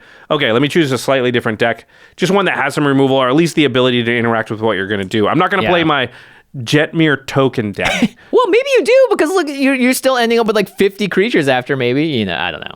I mean, but that deck just is going to have very few tools to deal on the axis that Xander's dealing with you on. You can also expect to get targeted just out the gate because of Lord Xander for sure. Yeah, I think I'd be default attacking the Lord Xander player because I don't want to sack half my stuff. Or maybe not though. You might be like, I'll be nice so that when it comes in, they don't choose me. And it comes in and like I'm going to use his ability 6 times now. Like, okay, maybe I shouldn't have been so nice. Yeah, they're just sitting there with Deadeye Navigator or whatever. I just think everybody can chill a little bit on Xander. It's fine. My guess is we won't even see it that much. No, probably not. Yeah, there's lots of Grixis options. I'll say that much. It's a very popular color combo. And a lot of people that build it are going to get frustrated and be like, it's no fun to play because everyone just assumes that my deck is super mean. Yeah. And I never get to do anything. And be careful. I would not like go and order a bunch of cards for my Lord Xander deck and spend a couple $100 like putting it together. I just wouldn't do that because this has all the earmarks of those type of decks where it's just like no one likes it. Yeah, I was excited to build it, and my friends and my playgroup will just not let me do anything. They are always hyper focused on me and what I'm doing and countering it and destroying everything. Yeah, and you'll find even if it's not warranted and the other player is doing more busted things, it doesn't matter. On its face, Lord Xander is just too scary, I think, for a lot of people. And a lot of players are of the opinion that like, hey, listen, that player might win or whatever, but I'm not going to lose half my stuff during that game. Right. So I might lose, but I'll have cards in my hand. I'll have things on the battlefield. Yeah, I had a good attempt at it. I wasn't like, it's like when you get hit by Annihilator too many times. Yeah. I'd still rather stop you, even though, that player has a better chance of winning and it is the threat. Yeah. Yeah, they're going to win in a way that like I get to keep my dignity. Yeah, I was going to say the most scary thing I think I usually see at the table is an Annihilator 3 or 4 card. Yeah. Because that to me, that is going to end my game if it swings at me. And Lord Xander just says it on the card itself, and it's usually less mana than the Annihilator 4 cards. All right. Enough about Xander. Oh, this next card. One? Yeah, no, you should read it. It's you. It's me? Yeah. You could totally cosplay this guy. Okay. Look at the little arms. I'm not sure how to take that. It's a compliment. He's buff. Mr. Orfeo. Mr. Oreo. Mr. Orfeo the Boulder. He's a giant rhino. He's technically a rhino warrior. Sorry, giant tribal fans. Oh, he's not a giant. He's a rhino warrior. He is giant, though. Yeah. He's our first Riveteer card, I think. It's 1 and Jund. 1 black, green, red. For a rhino warrior, 2/4, legendary, of course. Whenever you attack, double target creature's power until end of turn. Okay, pretty boring. Not like you. You're very excited. I'm talking about the buffness. Look how buff this guy's arms are, man. Right? Come on. Like you're very excited. You have better posture, too, than Mr. Orfeo. Well, he's holding that giant hammer. And he's a rhino, so he naturally has... Yeah. Jake Boss was telling me about how he loved Electrostatic Pummeler. and that's a card where it basically doubles its power. It gets +X for paying energy. So there are decks that are kind of all about getting that power as high up as possible. You need energy though, so that's yeah. It's more of like I think you're playing this in the extra combat decks with Combat Celebrant, Mirage. Oh, because with the extra combats, yeah. So you would double it, and then the next combat double it again. And then if you have like a Xenagos, a God of Revels, double it even more. And then if you have a Selvala, Heart of the Wilds, you can tap it for 1 billion mana.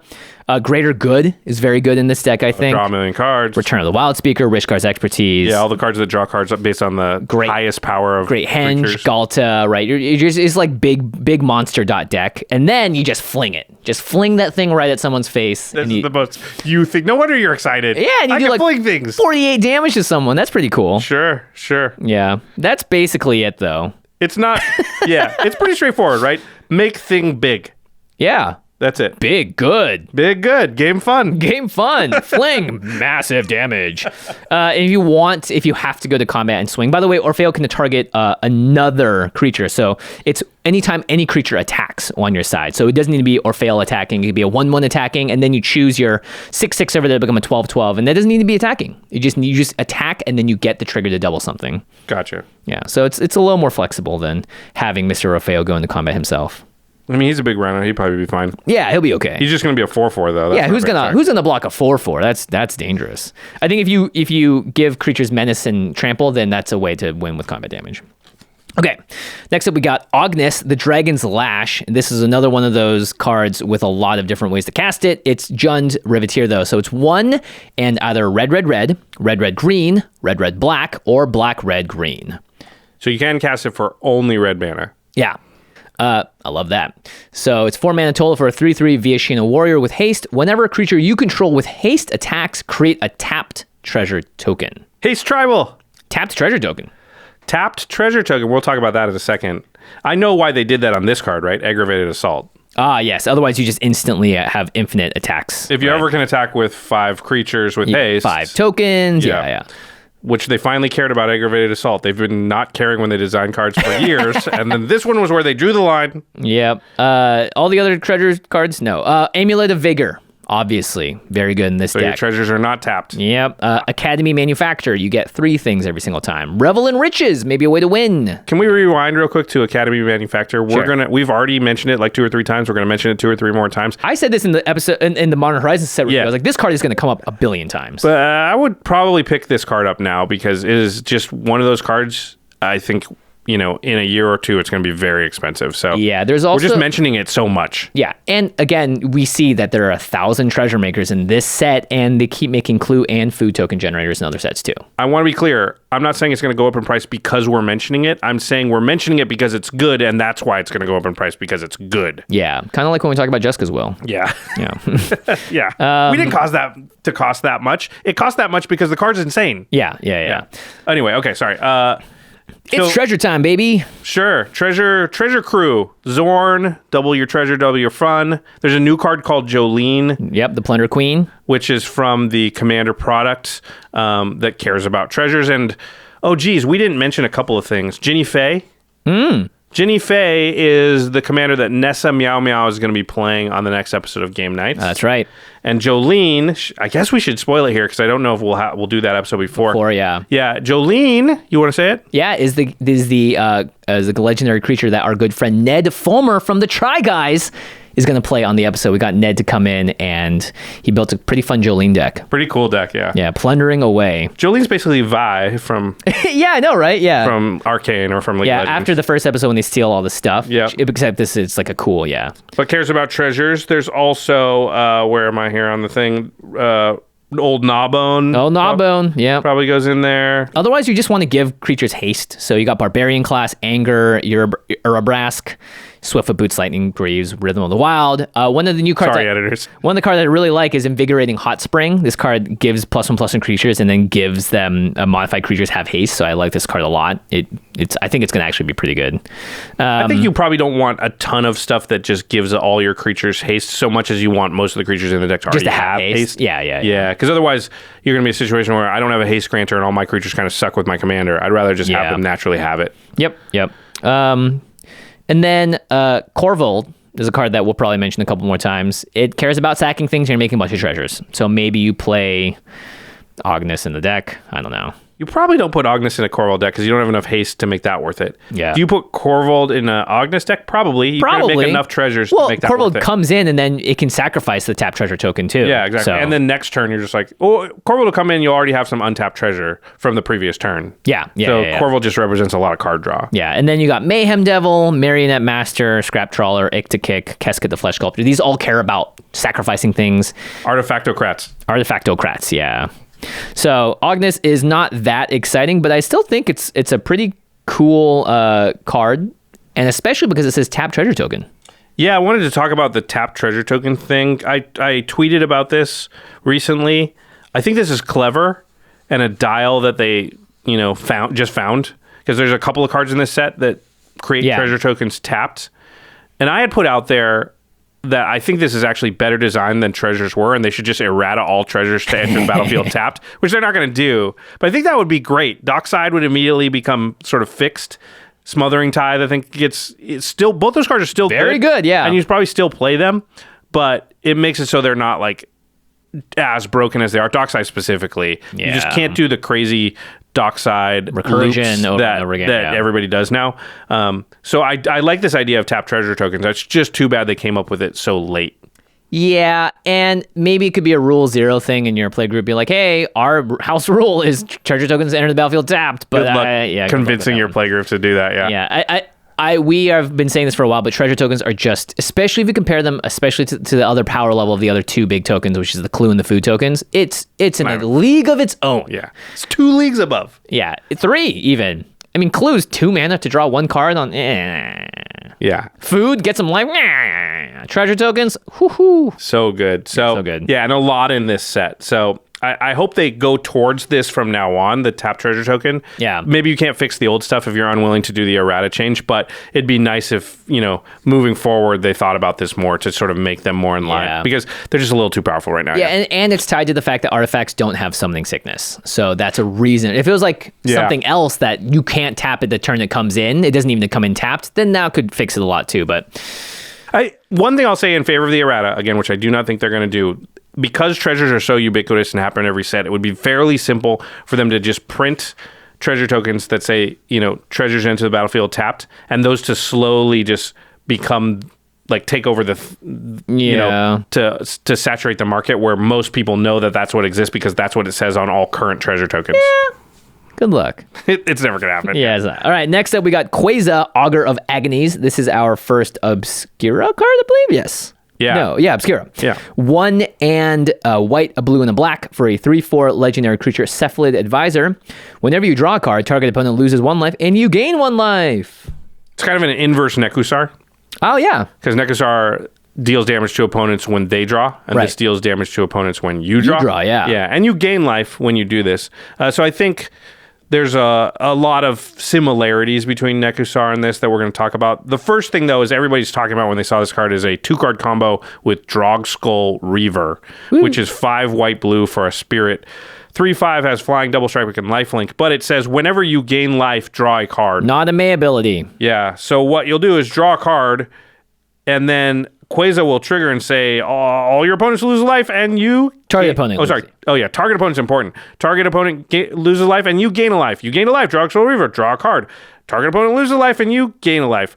So this will immediately go into this loop where you're going to draw your whole deck, and you're going to kill 2.5 players. Yeah, your opponents have 120 total life between 3 of them, and you only have 100 cards in your deck. You don't even have 100, right? You have probably 90. Like 90, you pass 85. a 7-mana spell. You're probably, 85 cards. Yeah, so you can 85 someone out. So you would only do this if you're able to kill all 3 players, or if there's only like 2 players left on the table, because it's not a May ability. Sorry. You need something that's going to stop the combo or reset it or make you shuffle your library in the middle of it. So Oblivion Crown is a card that can help you do this. This is 1 and a black for an aura with flash. Enchanted creature has discard a card. This creature gets +1/+1 till end turn. So what you do is you go Drogskull Reaver, start the chain, point it at, Mel, da-da-da-da-da, she's dead. I've got, 40 cards left, da-da-da-da, next player. I'm down to like 4 or 5 cards, And then I go, in response to the Drugstore Reaver trigger, I'm going to flash out Oblivion Crown, and then I'm going to discard an Eldrazi. I guess it's got to be one of the ones that shuffles your entire graveyard into your library. Yeah, not just itself. Yeah, so you'll discard everything. You'll just be like, discard, finally my Kozilek or whatever, shuffle that all into my library. Now I let the Drugstore Reaver trigger resolve. I start drawing again, and I finish off the last player. Yeah, and you could probably just have there's some cards that just let you discard cards as well, like low flyers and stuff that would just sit out there. So you don't have to do the Oblivion Crown thing. But here's the thing, it has flash. You're guaranteed to draw it during the combo, because you can go all the way down to one card in your library, and then in response do this. Yeah, and you'll have drawn all your interaction, your Fierce Guardianships, and your Force of Wills and everything. So that is a powerful combo. It is on a 7-mana Drugstore Reaver card. This combo can also be pulled off with some cards that are easier to cast. I don't know. It's Lich's Mastery, and Nefarious Lich. Right. They are less mana total, but they all have a lot of black pips in their costs, so I don't know if they count as easier to cast. Yeah. Anyway, they all do a similar thing where you draw a card whenever you gain life. So they are also possible pieces or redundant pieces to the same combo. And some of them say you can't lose the game on them, so you don't have to worry about, decking yourself or drawing yourself out. So they might even be better than Drugstore Reaver. Who knows? You can try it out for yourself and find out. It's definitely a combo we're going to see with Queza, though. Yeah, and there's obviously a lot of life gain synergies when you have this card out. Every time you draw a card for the turn, you're going to have that trigger happen. Opponents will be losing life, so the Spectacle and all that stuff. You got Witch of the Moors, which allows you to make opponents sack a creature, and then you return the creature card from your graveyard to your hand. Well of Lost Dreams allows you to draw some cards. Heliod Sun Crown lets you put counters on stuff. Crested Sunmare allows you to, make 5/5s. Yeah, at each end step when you've gained life this turn. Yeah. So what you'll want to do is like cantrip stuff with Crested Sunmare or whatever, right? Gain 1 life on my turn, cantrip something on your turn, make a 5/5, make a 5/5. It's pretty good. Yeah, it's pretty good. If you can make 4 5/5s, one rotation on the table. Queza seems very flexible in terms of where you want to take it. Yeah, I think the most common way we're going to see is wheels, because that's what we see with Nekusar and those type of decks. So Windfall, you can get into forking your Windfalls and stuff. So Twin Cast lets you like cast Windfall, Twin Cast it. Somebody's got 8 or 9 cards. You'll probably have like 12 or 15 cards. You're in a card draw deck. So you'll be like Windfall, hold priority, Twin Cast. So now everybody's going to discard their hand, draw 15, discard their hand, draw 15. Yeah. Everyone's going to take 30. Or no, sorry, somebody's going to take 30. And then a lot of the wheels have the shuffle effect on them. Oh, right. So Echo of Aeons, Days Undoing. Right. Echo of Aeons has flashback too. Yeah. So these are ways to get your wheel effect, but also reset your deck so that you don't run out of bullets. Yeah, pretty good. I like that. That's sort of where you get the Nekusar comparisons. Yep. It is sucky that it is only one player at a time, so you have to factor that in if that's how you're going to make your win con. I think it's kind of nice though. Make it a little harder. Yeah, and I guess in this deck, maybe you're playing it in an Aristocrats build, and you could do it just where Queza just happens to incidentally trigger a bunch, and then you have a couple of combos in there, or you could build around just the combo itself, too. Yeah. You can still run the Underworld Dreams, the Fate Unravelers, still put Nekusar-like effects onto the table. So now when you Windfall, everybody takes a damage for every card they drew, plus every card you drew. Yes. It's like Keterek Parasite as a card that you often see in Nekusar, and Keterek Parasite is very similar to Queza. And there's also lots of infinite just card draw things in these colors, so if you have a way to shuffle your library, you can just keep drawing cards, all that good stuff. You can kill people that way. All right, the next one is also from the Obscura. It's interesting how we've gone alphabetically. And a lot of them are tied up. Yeah, so they just like to Jinnie put their Fay, names Jetmir. close to each other. Yeah. Yeah. All right, the next one is... It's part of when you join, you have to change your name to be like an R. Yeah, sorry. You're in the Obscura now. Your name must start with the letters N through S. Sorry. Okay, the next one is Raffine. Raffine? Raffine? Rafiki. Raffine. R-A-F-F-I-N-E. Raffine. Fine. Scheming Seer. It is just Esper, or I suppose Obscura. So a white, a blue, and a black. 3 mana for a 1/4 flying, ward 1, Sphinx Demon. Whenever you attack, target attacking creature connives X, where X is the number of attacking creatures. Remember, connive means draw X cards, then discard X cards. Put a 1/1 counter on that creature for each non-land card discard this way. So if you attack with 4 creatures, you'll draw 4 cards, discard 4 cards, and then put a 1/1 counter on one creature. One creature, yeah. And if you discarded, say, 2 lands and 2 non-lands, you put 2 1/1 counters on the thing. Yep. It's got ward 1, so it basically costs 1 more to target Raffine every time you want to target her. Not you, just your opponent. Yeah, your opponents, yeah. This is very good with like Teferi's Ageless Insight, because when you connive, it's a replacement effect basically. Yeah. You're drawing 2 cards. So you're going to draw 2 cards and discard 1 card for each connive. So if it's So in our connive example, 4, you draw 8. and discard 4. Yep. Now, Harmut's Archive does a very similar thing. Containment Construct, this is one of the best uncommons printed in a long time. Get your hands on a lot of these. Yeah, exactly. It's great because they're uncommon too, so it'd be cheap to pick up at channelfireball.com/command. For now, uncommons we've seen have climbed up there. I think this and Stormkiln Artist are uncommons that like in a few years could easily be like $10. Pilu's Plunderer is expensive now. Yep. Sorry, It's also easier for wizards to reprint too, so they're like a little bit easier to sometimes see. I could see Containment Construct sort of being one of those like very evergreen cards in the future. But it says whenever you discard a card, you can exile that card from your graveyard, and if you do, you can play that card this turn. So with Connive, it's very good.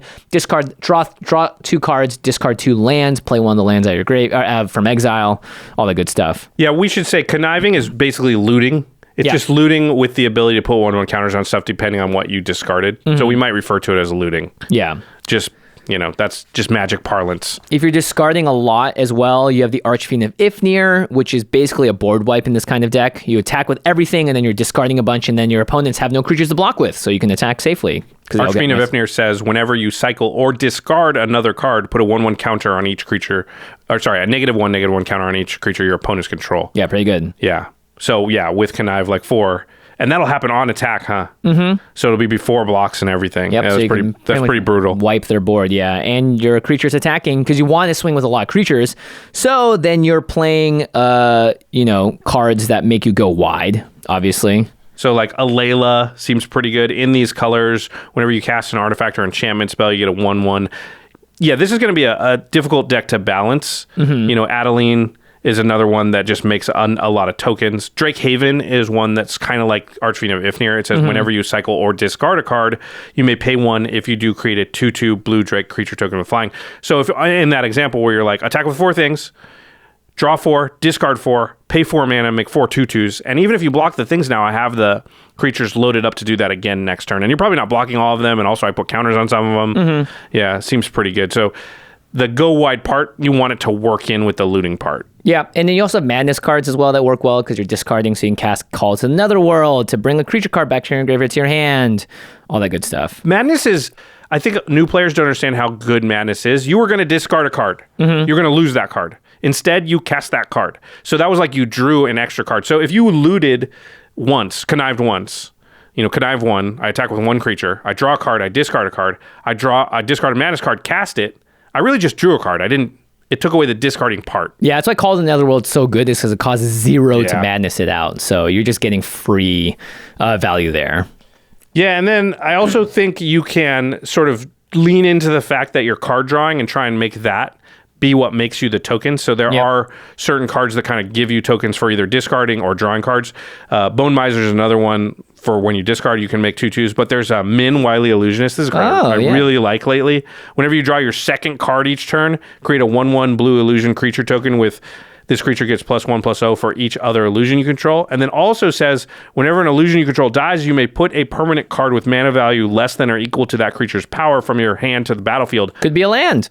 Yeah, that's the greatest thing about Min I've found is like, you make a couple of these illusions and then they die. And when they die, you're like, I'll put 2 extra lands into play and they become ramp. Mm-hmm. Yeah. Very good. Yeah. Nadir Kraken's another one that can make tokens. That's right. When you draw cards. 1, you plus some counters and all that good stuff. Yeah. So Raffine seems pretty good. I think it's going to be tough to build, right? Because it's pulling you in so many directions. You got to have this card draw aspect, this discard aspect. You also want to go wide somehow in there. Somehow, somewhere. We've just seen these decks are hard to focus. They're hard. Like, you can just draw part of your deck and be like, I got all my discard synergies, but I'm not attacking with very many creatures, so nothing's happening. Or I got all my looting synergies, but I don't have any creatures, so I'm not actually looting. I will say, though, I like what Wizards is doing by saying whenever you attack, not necessarily saying that the creature itself has to attack. So it's much better for Commander. Same with Adeline. Same with the Dr. Oreo. Or Orfeo. Is he a doctor? He's a mister. His Mister. His cousin. I was like, oh, he got a PhD. Yeah. And he's been going kicking butt. Yeah, he's been going to school at night, after his factory job. Yeah. He's studying up. Okay, next up we got Rigo, Streetwise Mentor. It is, again, with those crazy casting abilities, so it's Bant, or it could be green, white, or white, or white, blue. It's a 2/2 cat citizen. Rigo enters the battlefield with a shield counter on it. Again, that's a counter that if it would be dealt damage or destroyed, you remove the counter instead. And whenever you attack a player or planeswalker with one or more creatures with power 1 or less, draw a card. Okay, so it's like 1/1 time. Whenever you attack a player or planeswalker with one or more creatures with power 1 or less, draw a card. How does he not have the word 1 in his name somewhere? So if you attack the same player with 2 1/1s, you only draw 1. Unless you're attacking a player and the planeswalker, I believe, then you draw 2. Oh, yeah. It doesn't count it counts the planeswalker separately. Attack a player or planeswalker, yeah. So you can attack a player and it'll trigger it. You can attack a planeswalker, it'll also trigger it. And if I attack you and Mel and Megan, each with a 1/1, I'll draw 3. Yep. Okay. It's kind of like a bad Edric. I think it's actually pretty good because there's so many unblockable 1/1s. Slitherblade, Triton Shorestalker. All the Edric cards. All the Edric cards. Sidar Kondo, Kondo Jamura. Ninja cards, too. Yeah, Tetsuko Umezawa is like the card that goes perfectly with this deck. Yeah, Cider Kondo and... Sorry, I stepped on you there. Yeah. Cider Kondo makes your other stuff basically unblockable because of the flanking. Mm-hmm. Or hard to block. Hard to block, yeah. Oh, it says creatures your opponents control without flying or reach can't block creatures with power 2 or less. And if you have a lot of 1-power creatures, that's great. There's also an interesting build of this deck where it's a defender's deck because you have a lot of walls with like 0/5 and all that stuff. So you play assault formation, and then all of a sudden, blam, all your walls are just big beaters coming in, which is kind of funny. Okay. You also have cards like Mass Diminish to turn all creatures a player controls to have 1/1. So then you could like maybe swing out and win or something, or just draw a bunch of cards. I don't know. Godhead of Awe turns all other creatures into 1/1s, which is kind of funny. So all my creatures are 1/1s, all yours are 1/1s. Yeah, I'm going to swing with you with 5 1/1s. What are you going to do? And I'm like, oh, crap. I guess, yeah. I guess we'll just block and lose some stuff. They're 1/1, so they're worthless to me. Yeah, Mirror Entity might be the best card in this deck, though, because it has the ability X until end of turn. Creatures you control have base power and toughness XX and gain all creature types. So you can go to combat, pay 1 for Mirror Entity. Everything becomes a 1/1. You swing with all of them, and then you can... You can... no, you're right. Yeah, and you still have... you can just then pump it up to 5 or whatever. You can activate Mirror Entity as many times as you want in a turn. So you just go 1. All my stuff's 1/1. Attack. Yeah. Then before blocks, or after blocks, or they didn't block. Okay, I'm going to pay 7 into it. Yep. Now they're all 7/7s. But I already got my attack trigger off of Rigo. Yeah. Mm-hmm. Yeah, that's pretty cool. Yeah. I was trying to think of ways to like pump stuff that pump things on attack, because I thought like, well, okay, you don't want to play an Anthem that gives all my creatures +2/+2 or something, because they won't have 1 power, then I won't be drawing the cards. Right. My deck doesn't want to do that. And I was like, well, are there some cards that say on attack, give my creatures power, because then I can stack my triggers, get my trigger out of Rigo, and then they become bigger. Yeah. The only one that was decent I really found is Wild Beastmaster. What about Pathbreaker Ibex? Isn't that not similar? Yeah, whenever it attacks creatures, you go gain trample and get +X/+X, where X is the greatest power among creatures you control. Okay, so Pathbreaker Ibex is another good one. Yeah. Because you'll still get your Rigo trigger. You just stack the pump ability underneath the draw ability. Mm-hmm. And then, because you might still play Craterhoof in a deck like this. I don't know. Yeah, maybe. I mean, look, if you have Storm of Souls, it's this 4 white sorcery, return all creature cards from your graveyard to the battlefield, and they're all 1/1 spirits with flying in addition to its other types. So you could get your Wild Beastmaster, Pathbreaker Ibex back, and then you have all 1/1s, they all have flying, so I think there are ways for this deck to have win cons with that big swing. Usually the way Edric decks win, and probably the way Rigo decks will win too, is extra turns. So they get to the point where they're just able to draw, 7, 8 cards per turn, that they're like, play extra turn, do the attack again, play extra turn, attack again. Rigo's going to be capped out at a little lower because most games there's no Planeswalker, so you're only drawing 3, so maybe you won't be able to employ that strategy. I don't know. Yeah. All right. We've got a few more here. Rocco's Modern Life. Rocco. It's Cabaret, so I shouldn't have made that voice, because Riveteers are the boxing ones, right? Oh, yeah. Rocco! All right there, Rocco! Hey, Rocco! But this is, I don't know, however Great Gatsby would say, hey, Rocco! Cabaret caterer! I don't know. A lot of people talk about this card, though. It is Bring me my Oreos! My Orfeos. My Orfeos, yeah. All right, it's a red, a green, and a white, plus X. For a 3/1 Elf Druid, when Rocco enters the battlefield, if you cast it, you may search your library for a creature card with mana value X or less, put it onto the battlefield, then shuffle. It's a tutor. It's Wargate. Yeah, it's Wargate. But it's not in Bant, it's in Naya. Yeah, and it's on your commander, which means you will always be able to tutor with it when you cast it. Yeah, so obviously you want a lot of mana when you cast Rocco. So all the ritual spells seem really good. In fact, Mana Geyser, Treasonous Ogre seems really good. Yeah. Jessica's Will now, it's a little tough because your commander won't be out if you use that mana on Rocco. But I think still Obviously, you play Jessica's Will in this deck because you might draw it when Rocco's already out. But also, in this case, I think you'd be worth it to be like, whatever, I'll just get the mana. Yeah, because Rocco's giving me the card I want. I don't need to look at the top 3 cards in my library or whatever. Yeah, Dockside, of course. Again. Yeah. We should play a game where we try not to mention Dockside 15 times in an episode. That's not a very fun game. It might be fun. It's obviously not this episode because we mentioned it for every red commander. I think with this, you're just trying to find cool things, I think, right? Because you could get like a Nyx Ancient out if you add 5 for Rocco, and then all of a sudden, maybe you're just going the big mana deck. You're grabbing your... What do you mean add 5? You have to add 7, right? Well, no, mana value. Mana. Oh, you're right. It's 7. Okay, then, you want Nyx Ancient, and then you use the mana to make Rocco grab you. I mean, if you Mana Geyser, Nyx Ancient, Mana Geyser, Rocco, Nyx Ancient, you might have still 7 untapped lands that you can still use that turn. Yeah, so I think there's obviously lots of combo potential. The fact that this is a tutor on a stick is exciting for players that want to have like a toolbox Naya deck, maybe. All these tutor commanders always end up being a little exciting, and then most people just build it for whatever the most efficient combo is, which I think is going to be Temur Sabertooth and Dockside Extortionist. Yeah. So probably that's the most common thing we'll see. Maybe somebody will find a more efficient one, but like cast Rocco for 7, get Temur Sabertooth.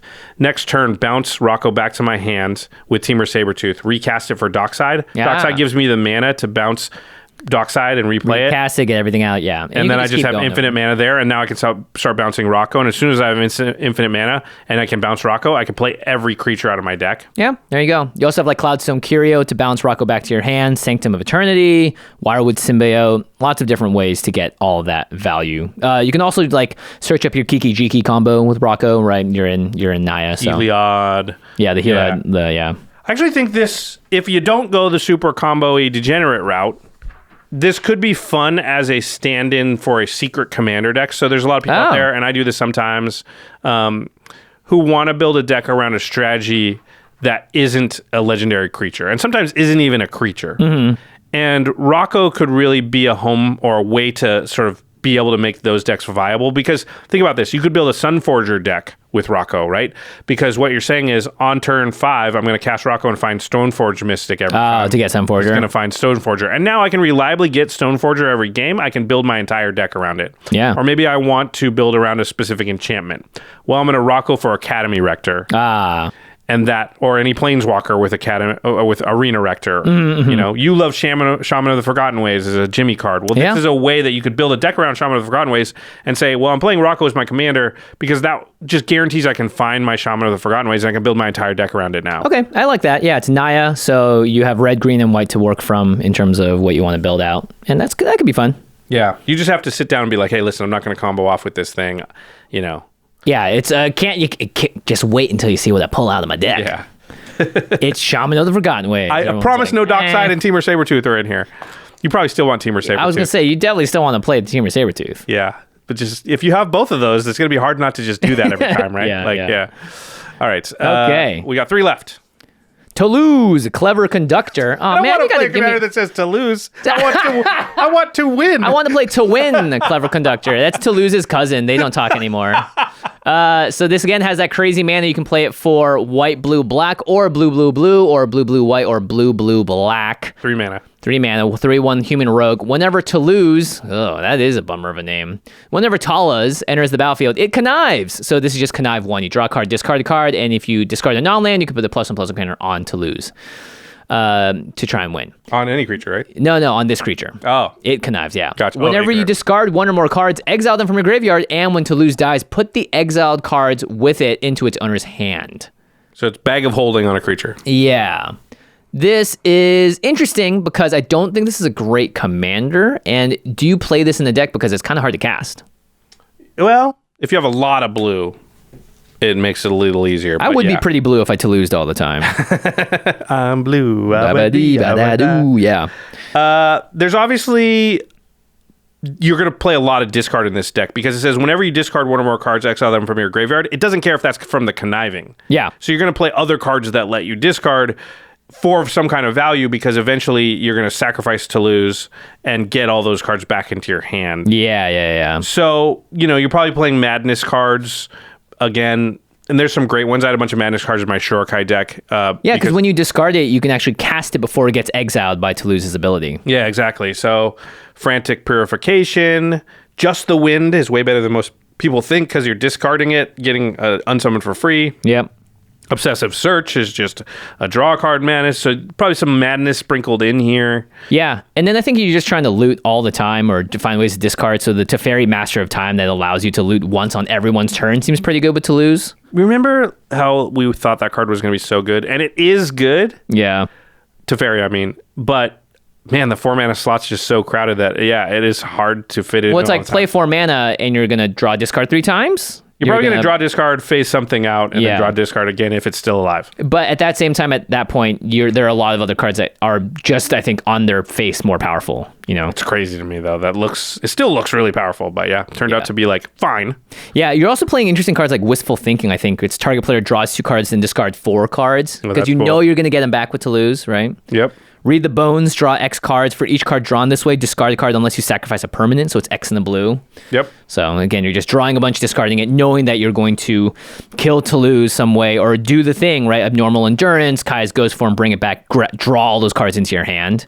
All the wheels are still really good. Really good. Dark Deal, Windfall, Tolarian Winds, I think becomes quite good. Oh yeah, discard your hand into Toluz and you just draw that many cards and Toluz dies, you get it all back, yeah. Yep. Archfiend of Ifnir again, Containment Construct, we talked about already. Bone Miser. Turns out Containment Construct good with all the obscure stuff because conniving. Conniving, yeah. Yeah, I mean, I think this will be decent. It's some hoops to get some card advantage, and there are easier ways to get card advantage, so it's not going to be crazy. Very true. Yeah. Okay, 2 more cards left. Very exciting. All right. How is our alphabetization got messed up here? The Z, it became before the V somehow. Uh-oh. I didn't do it. I'm going to do Vazi first. Okay. Just so we don't look like fools out there. That's right. Vazi, Keen Negotiator, 2 and Jund, 2 black, red, green. For a 3/3, Human Advisor with haste. This is a very interesting card. You can tap Vazi and target opponent creates X treasure tokens, where X is the number of treasure tokens you created this turn. Oh, so it doesn't even create treasures by itself. You have to make treasures and then Vazi can give them to an opponent. Yep. Okay. Whenever an opponent casts a spell or activates an ability, if mana from a treasure was spent to cast or activate it, put a 1/1 counter on target creature, then draw a card. Okay, I don't know. Is there ever any situation where you're happy giving someone like 3 or 4 treasures? Boy, you got to be real specific about what they're going to do with it. Yeah. You have to be like, listen, I'm going to give you 4 treasures. What are you going to do with it? Please cast spells or activate abilities for 1. You have to spend all of the treasure on something I know about, right? Like, you have to negotiate. This is a keen negotiator. Yeah. It seems very iffy to do this. Also, if they use all the treasures on a single spell, you only get 1 activation of the second thing. So you only draw 1 card, get a +1/+1 counter. I will say, you do not have to ever tap Vazi to give treasures to your opponents, and you will still get the advantage of your opponents using treasures, drawing you cards and stuff. That's right. And in a lot of games, treasures now are just so ubiquitous. There's basically not been a game nights or an extra turns in the last 3 or 4 years where somebody didn't make some treasure. So most games have treasures. So you could play Vazi as just a treasure nerfer and never going to use the ability. Yeah, but 5 mana treasure nerfer doesn't seem fantastic either. Vazi, the treasure nerfer. Yeah, very keen at negotiating. I mean, I can see where they're going with this card, and I think if your playgroup is all about these little wheels and deals and stuff, then maybe Vazi could be a lot of fun. But then you're building kind of a weird deck because your deck wants to create a bunch of treasures and then give them away and hopefully draw more cards because they're using them, and hopefully using them in a way that allows you to draw multiple cards, not just right. Like, I really wish I could have given my opponents tapped treasure tokens. I might feel a little better about that. Yeah, but then the negotiations wouldn't be as keen. I mean, I would just be like, that's what the card allows me to do. Would you want them or not? Yeah. Well, so you got Brass's Bounty, makes a ton of treasures. Yep. Old Gnawbone. This new card, Bootlegger's Stash. Don't know why this card exists. Fine. 5 and a green artifacts. It's not a big deal. But why is it green? Well, yeah. Do they need more? Nyx Plumation is more powerful than that. Yeah. Yeah, and Nyx Plumation, we don't see that much. It's 5 and a green for an artifact. Lands you control have tap, create a treasure token. So you can just make a ton of treasures. Dockside Extortionist, Mayhem Devil, Corvold, Mazarek. All these things. We're into sack payoffs. Yeah, sack payoffs. You sound bored. It's so boring. It's so boring. I think there's some interesting stuff you might do where you nerf the treasure you're giving to people knowing you're going to give them treasure. So Manglehorn is a creature that ETBs and destroys an artifact, but also says artifacts your opponents control enter the battlefield tapped. Okay. So now the treasures you give them are tapped. Yeah. Root Maze does that for artifacts on lands. Wait, but that's your treasures too then. Yeah, that's fine. Amulet of Vigor! Viridian, there's a couple other cards. Oh, I like this one a lot. Yeah, actually. We Viridian talked about this Revel. before, yeah. Yeah, is 1 green for an enchantment. Whenever an artifact is put into an opponent's graveyard from the battlefield, you may draw a card. Yep, and treasure tokens do hit the graveyard. They fizzle, but they do hit the graveyard, and you will see it. So if you give them 4 treasure tokens, then you draw one for each one. Whereas Vazi says whenever an opponent casts a spell, if mana from a treasure was spent to cast it, draw a card. So if they use 3 treasure on one spell, you draw 1 card. Yeah, they're incentivized too, by the way, because they don't want to give you all those cards. Yeah, but Viridian Revel says, no, how many treasures do you sack? You draw that many cards. Yeah, Disciple of the Vaults, whenever an artifact is put into a graveyard from the battlefield, you may have target opponent lose 1 life. So then you could start being like, I'll give you all these treasures and use them so I can make this person lose life. Okay, maybe we're getting there. Yeah. Hellkite Tyrant. Swing at them, give them, right, make 20 treasures, give them 20, swing at them with Hellkite Tyrant, get all the treasures, win the game. Yep. Have you ever seen a Hellkite Tyrant connect with anyone? No, it is an upkeep win trigger. I don't know about that. Well, I've never seen anybody win off Hellkite Tyrant. I have seen it hit a player maybe once or twice in my entire career. Oh, it's rough when it happens. But it rarely happens. Like most of the time, like they'll do anything. They'll move all the mountains to kill it. So yeah, you would have to have Hellkite Tyrant out. Know you're going to have a clean attack. Give them a bunch of treasure and then not get thwarted when you go into like swing with the Hellkite Tyrant. Yeah, it feels a little Magical Christmas Landy. I appreciate where they're trying to go with Vazi. I can't find a world where I'm excited to play it. Yeah. I think they didn't. It's just too good to give your opponents that many treasures. Maybe Vazi's good in like, hey, everyone's brand new to playing Commander. I will just be doling out treasures so that you all can have a fun time, and I'll draw some cards when you use them.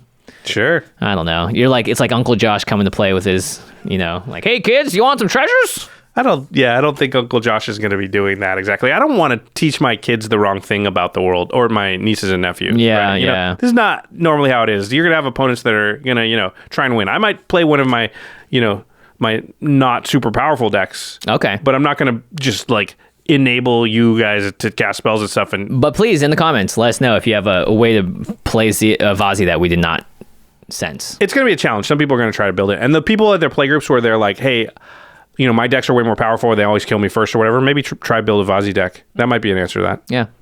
All right, last one. Ziatora, the Incinerator. Finally a dragon. 3 Unjund, black, red, green for a 6/6 legendary creature demon dragon with flying.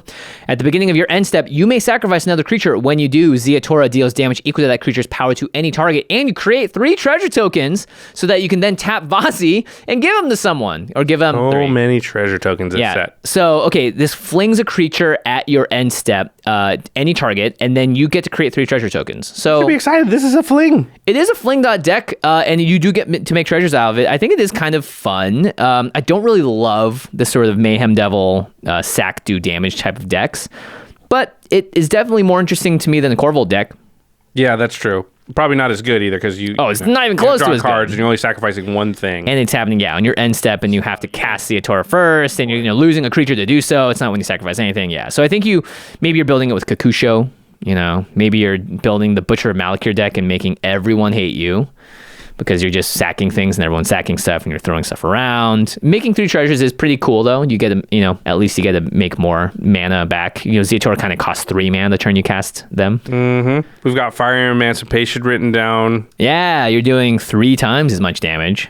Seems like Torbran, damage amp deck. Sure. Hatred. Do 2 extra damage. Pay X life, make it a 39. This is where I think it gets a little interesting. So I think there's probably a build where you're more trying to kill people out of nowhere by a little bit of setup. Yeah. Probably the turn, Ziatora's played, or the turn after. It was probably the turn Ziatora's played. Hatred's a lot of mana, but it's an instant where you can pay X life and target creature gets +X+O until the turn. So you could do it with like a creature, give it enough life that when you fling it, it kills a person. I think Berserk is an instant spell that doubles a creature's power. Mm-hmm. You might be able to do something with that. You probably play this with Mr. Orfeo, right? Yeah. You're just doubling all the stuff up. Exponential growth doubles the target creature's power X times. So, if you had a creature that started out as, big enough, then even if X is, only equal to 3. Yeah, like a Phyrexian Soulgorger. Yeah, so then I think you're also playing like these Selvala cards, or these, maybe not Selvala, Greven cards, where they don't cost very much mana, but they have big power, but they have some kind of drawback. But then you're sacrificing them so you don't care. So like Wall of Blood is like hatred, but on a creature. You pay a life and it gets +1/+1. Yeah. 3 mana for an O2.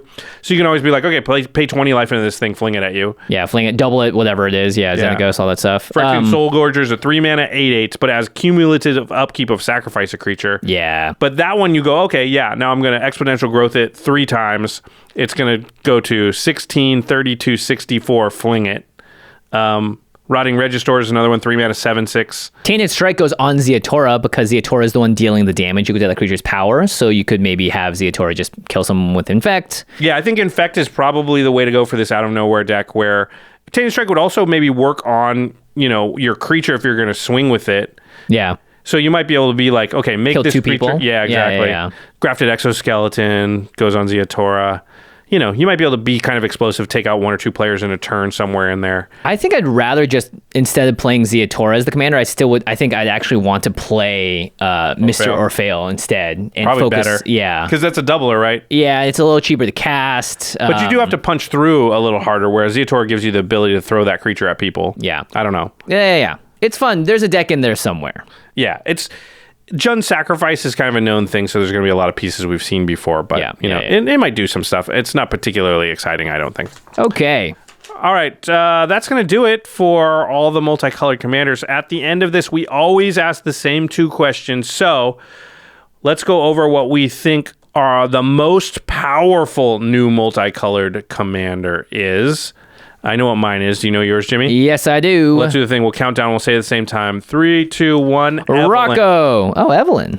Oh, Rocco. Yeah, Rocco makes sense. It's a tutor. Yeah, it's going to be very strong. What's your case for Evelyn? I think the World Gorger Dragon combo stuff. Right. It's going to, I don't know a ton about CEDH.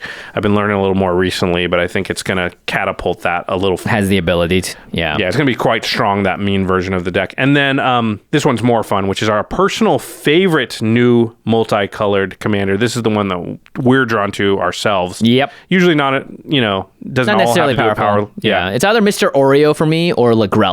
Because I thought I might actually build a Lagrella deck. I think that's kind of fun. Yeah, Lagrella is the one that as we were going through, I was like, I kind of want to build this deck. It's an uncommon too. I love it. Yeah, so I think Lagrella is, and I think probably both of us are feeling the same thing where the format has changed enough recently that just having removal in your command zone is very attractive. Mm-hmm. But it's because there's just so many problematic games where you're like, geez, if we just can't kill that thing, it's going to be over. Yeah. And Lagrella at least gives you that.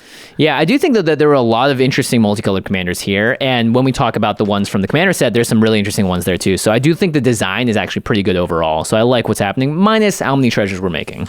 Yeah, I think the set's cool, and I like 3-color stuff too. It opens up a lot of possibilities where when we've only been in 2-color world for a while, it can feel like, I wish I just had a little bit more interesting things I could do. And a whole nother color is like a whole lot more cards that can possibly interact. So I'm excited about that. Okay, to the listeners, what new commanders from this multicolored set, specifically this set, not the commander set, are you excited to build? The ones we talked about on this episode. Yeah, but you can say the other ones from the commander set too. Some of them are going to be more previewed by the time this episode comes out. And if you have any sweet tech, or if you have a thing to be like, you know what, Josh and Jimmy, they're too negative about this card. I have something amazing that I think I can do with it. Let us know. People read the comments. People have full-on conversations there. We also continue the conversation on Twitter. I actually just opened up there's just like a community space, and so I just made one for Magic. You can send tweets into that space, and it won't go out to your regular timeline, so you don't need to like inundate your mom, with random tweets about why treasures are broken. Your mom follows you on Twitter? No. Well, she might. We don't know. It's a Smurf account? It's a burner account, yeah. But yeah, find us on Twitter, find us on YouTube. Let us know what you're excited about and comment. And I think you'll find that the community here is really great. A lot of people love to have conversations and really sort of dive deep. And of course, go to our Patreon and sign up there if you want to go on our Discord and have more in-depth conversations with me and Josh, too. Yeah, and we have a lot of veteran deck builders as part of our Patreon. Yeah, so, CEDH players. Yeah, that really can help with deck building and stuff. They're really great about that. So our Discord's definitely a lot of fun. We have like over 1,000 people in there most days. Mm-hmm. And it's always hopping. People are very nice. It's a very well self-moderated community too. So we do have moderators though. Yes. All right. If you want to get your hands on any of the cards we talked about today, whether that's the cards to put in the deck, or you actually need the New Capenna cards to start building the deck, or maybe you want to get your hands on the commander decks. They've all been revealed at this point. Everything looks really sweet. channelfireball.com/command is the place to go. Their marketplace is really the best spot there is to get sealed products because all the vendors on their marketplace are licensed businesses. They're LGSs. They go through the WPN network, through the distributors to get really good prices on their sealed products, which they can pass along to you because they are competing with each other for your business. So I've found that I'm ordering most of my sealed product now through the Channel Fireball marketplace. And if you forget to put in channelfireball.com/command, you can always just put in the code command at checkout so that you don't have to like go back, empty your cart, and redo it, because that sucks when you have to do that. That does suck, yeah. And of course, when you get those cards, in the same way that humans put on clothes, you need to put them in sleeves. You got to protect them. They got to stay warm during the winter months. You don't want your cards to be naked or cold. You don't want liquid to be poured on your cards and then to ruin them. And sleeves do save a bunch of cards' lives every single year. Ultra Pro Sleeves saves cards' lives every single year. Every single year. We don't know the exact amount. Problem. Yeah. How much beer and Coca-Cola has been spilled on Magic cards? Oh, a lot. A lot, but a lot less thanks to Ultra Pro Sleeves, deck boxes, playmats. It's true, though. You do want to protect your cards. Ultra Pro is the place to do it. They've been making product for the longest time. They know exactly what to do. They also have the license to use Magic art. You can buy wall scrolls. You can buy cool playmats. And the art, again, I want to get like there's like that mountain, you know, with the Art Deco style. The Art Deco. That's a playmat. All the Art Deco lands are sweet. Yeah, that's a playmat that I would 100% buy, because you can show that to anyone and they'll go, that's nice. I like that. Yeah, you've got the Urbresk one right in front of you here, which is really, really sweet. You've got good old Elspeth. Yeah. So, yeah, a lot of cool stuff. Ultra Pro really does make the best stuff to protect all your game pieces. Mm-hmm. All right, we're going to skip the end step because this is a really long episode, as these set reviews usually are, but we're not going to skip this part. Big thanks to our amazing team here at the Command Zone: Damon Len, Shauna Gillis, Arthur Meadowcroft, Ashlyn Rose, Lady Danger, Manson Lung, Craig Blanchett, Josh Murphy, Jake Boss, Patrick Dan, Jordan Pridgeon, Sam Waldo, Gaurav Galati, Truck Ty, Jamie Block, Mitch Trafford, and Evan Limburger. Big thanks, as always, is Jeffrey Palmer for the living card animations that often live behind us on set, but they do start off our show at youtube.com/The Command Zone Podcast. You can find Jeffrey at Living Cards MTG. He's doing a really funny thing. There's his account. Oh, yeah, Paddington Bear. There's another account that photoshops Paddington Bear into a movie or a show until they forget, and it's always really funny. Jeffrey took Paddington Bear, and now he's putting them into Magic cards. Yeah. And some of them are very grotesque, because Magic cards can be very grotesque, and some of them are very cute. So it's brought new life to his Twitter account. You should definitely follow him, even if it is just to see Paddington on some ridiculous Magic cards. Yeah, again, that's at Living Cards MTG on Twitter. All right, everyone. Thanks so much for watching. We look forward to bringing you more awesome set reviews. Make sure you subscribe, do all the good stuff. Find us on Patreon, and we'll see you next time. All right. Peace. Bye-bye.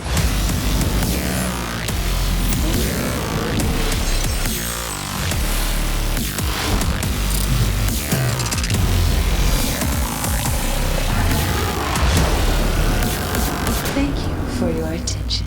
For further inquiries, send an email to commandcast@rocketjump.com or ask us on Twitter at JFWong and at Josh Lee Kwai. See you later, alligator. Greetings, humans.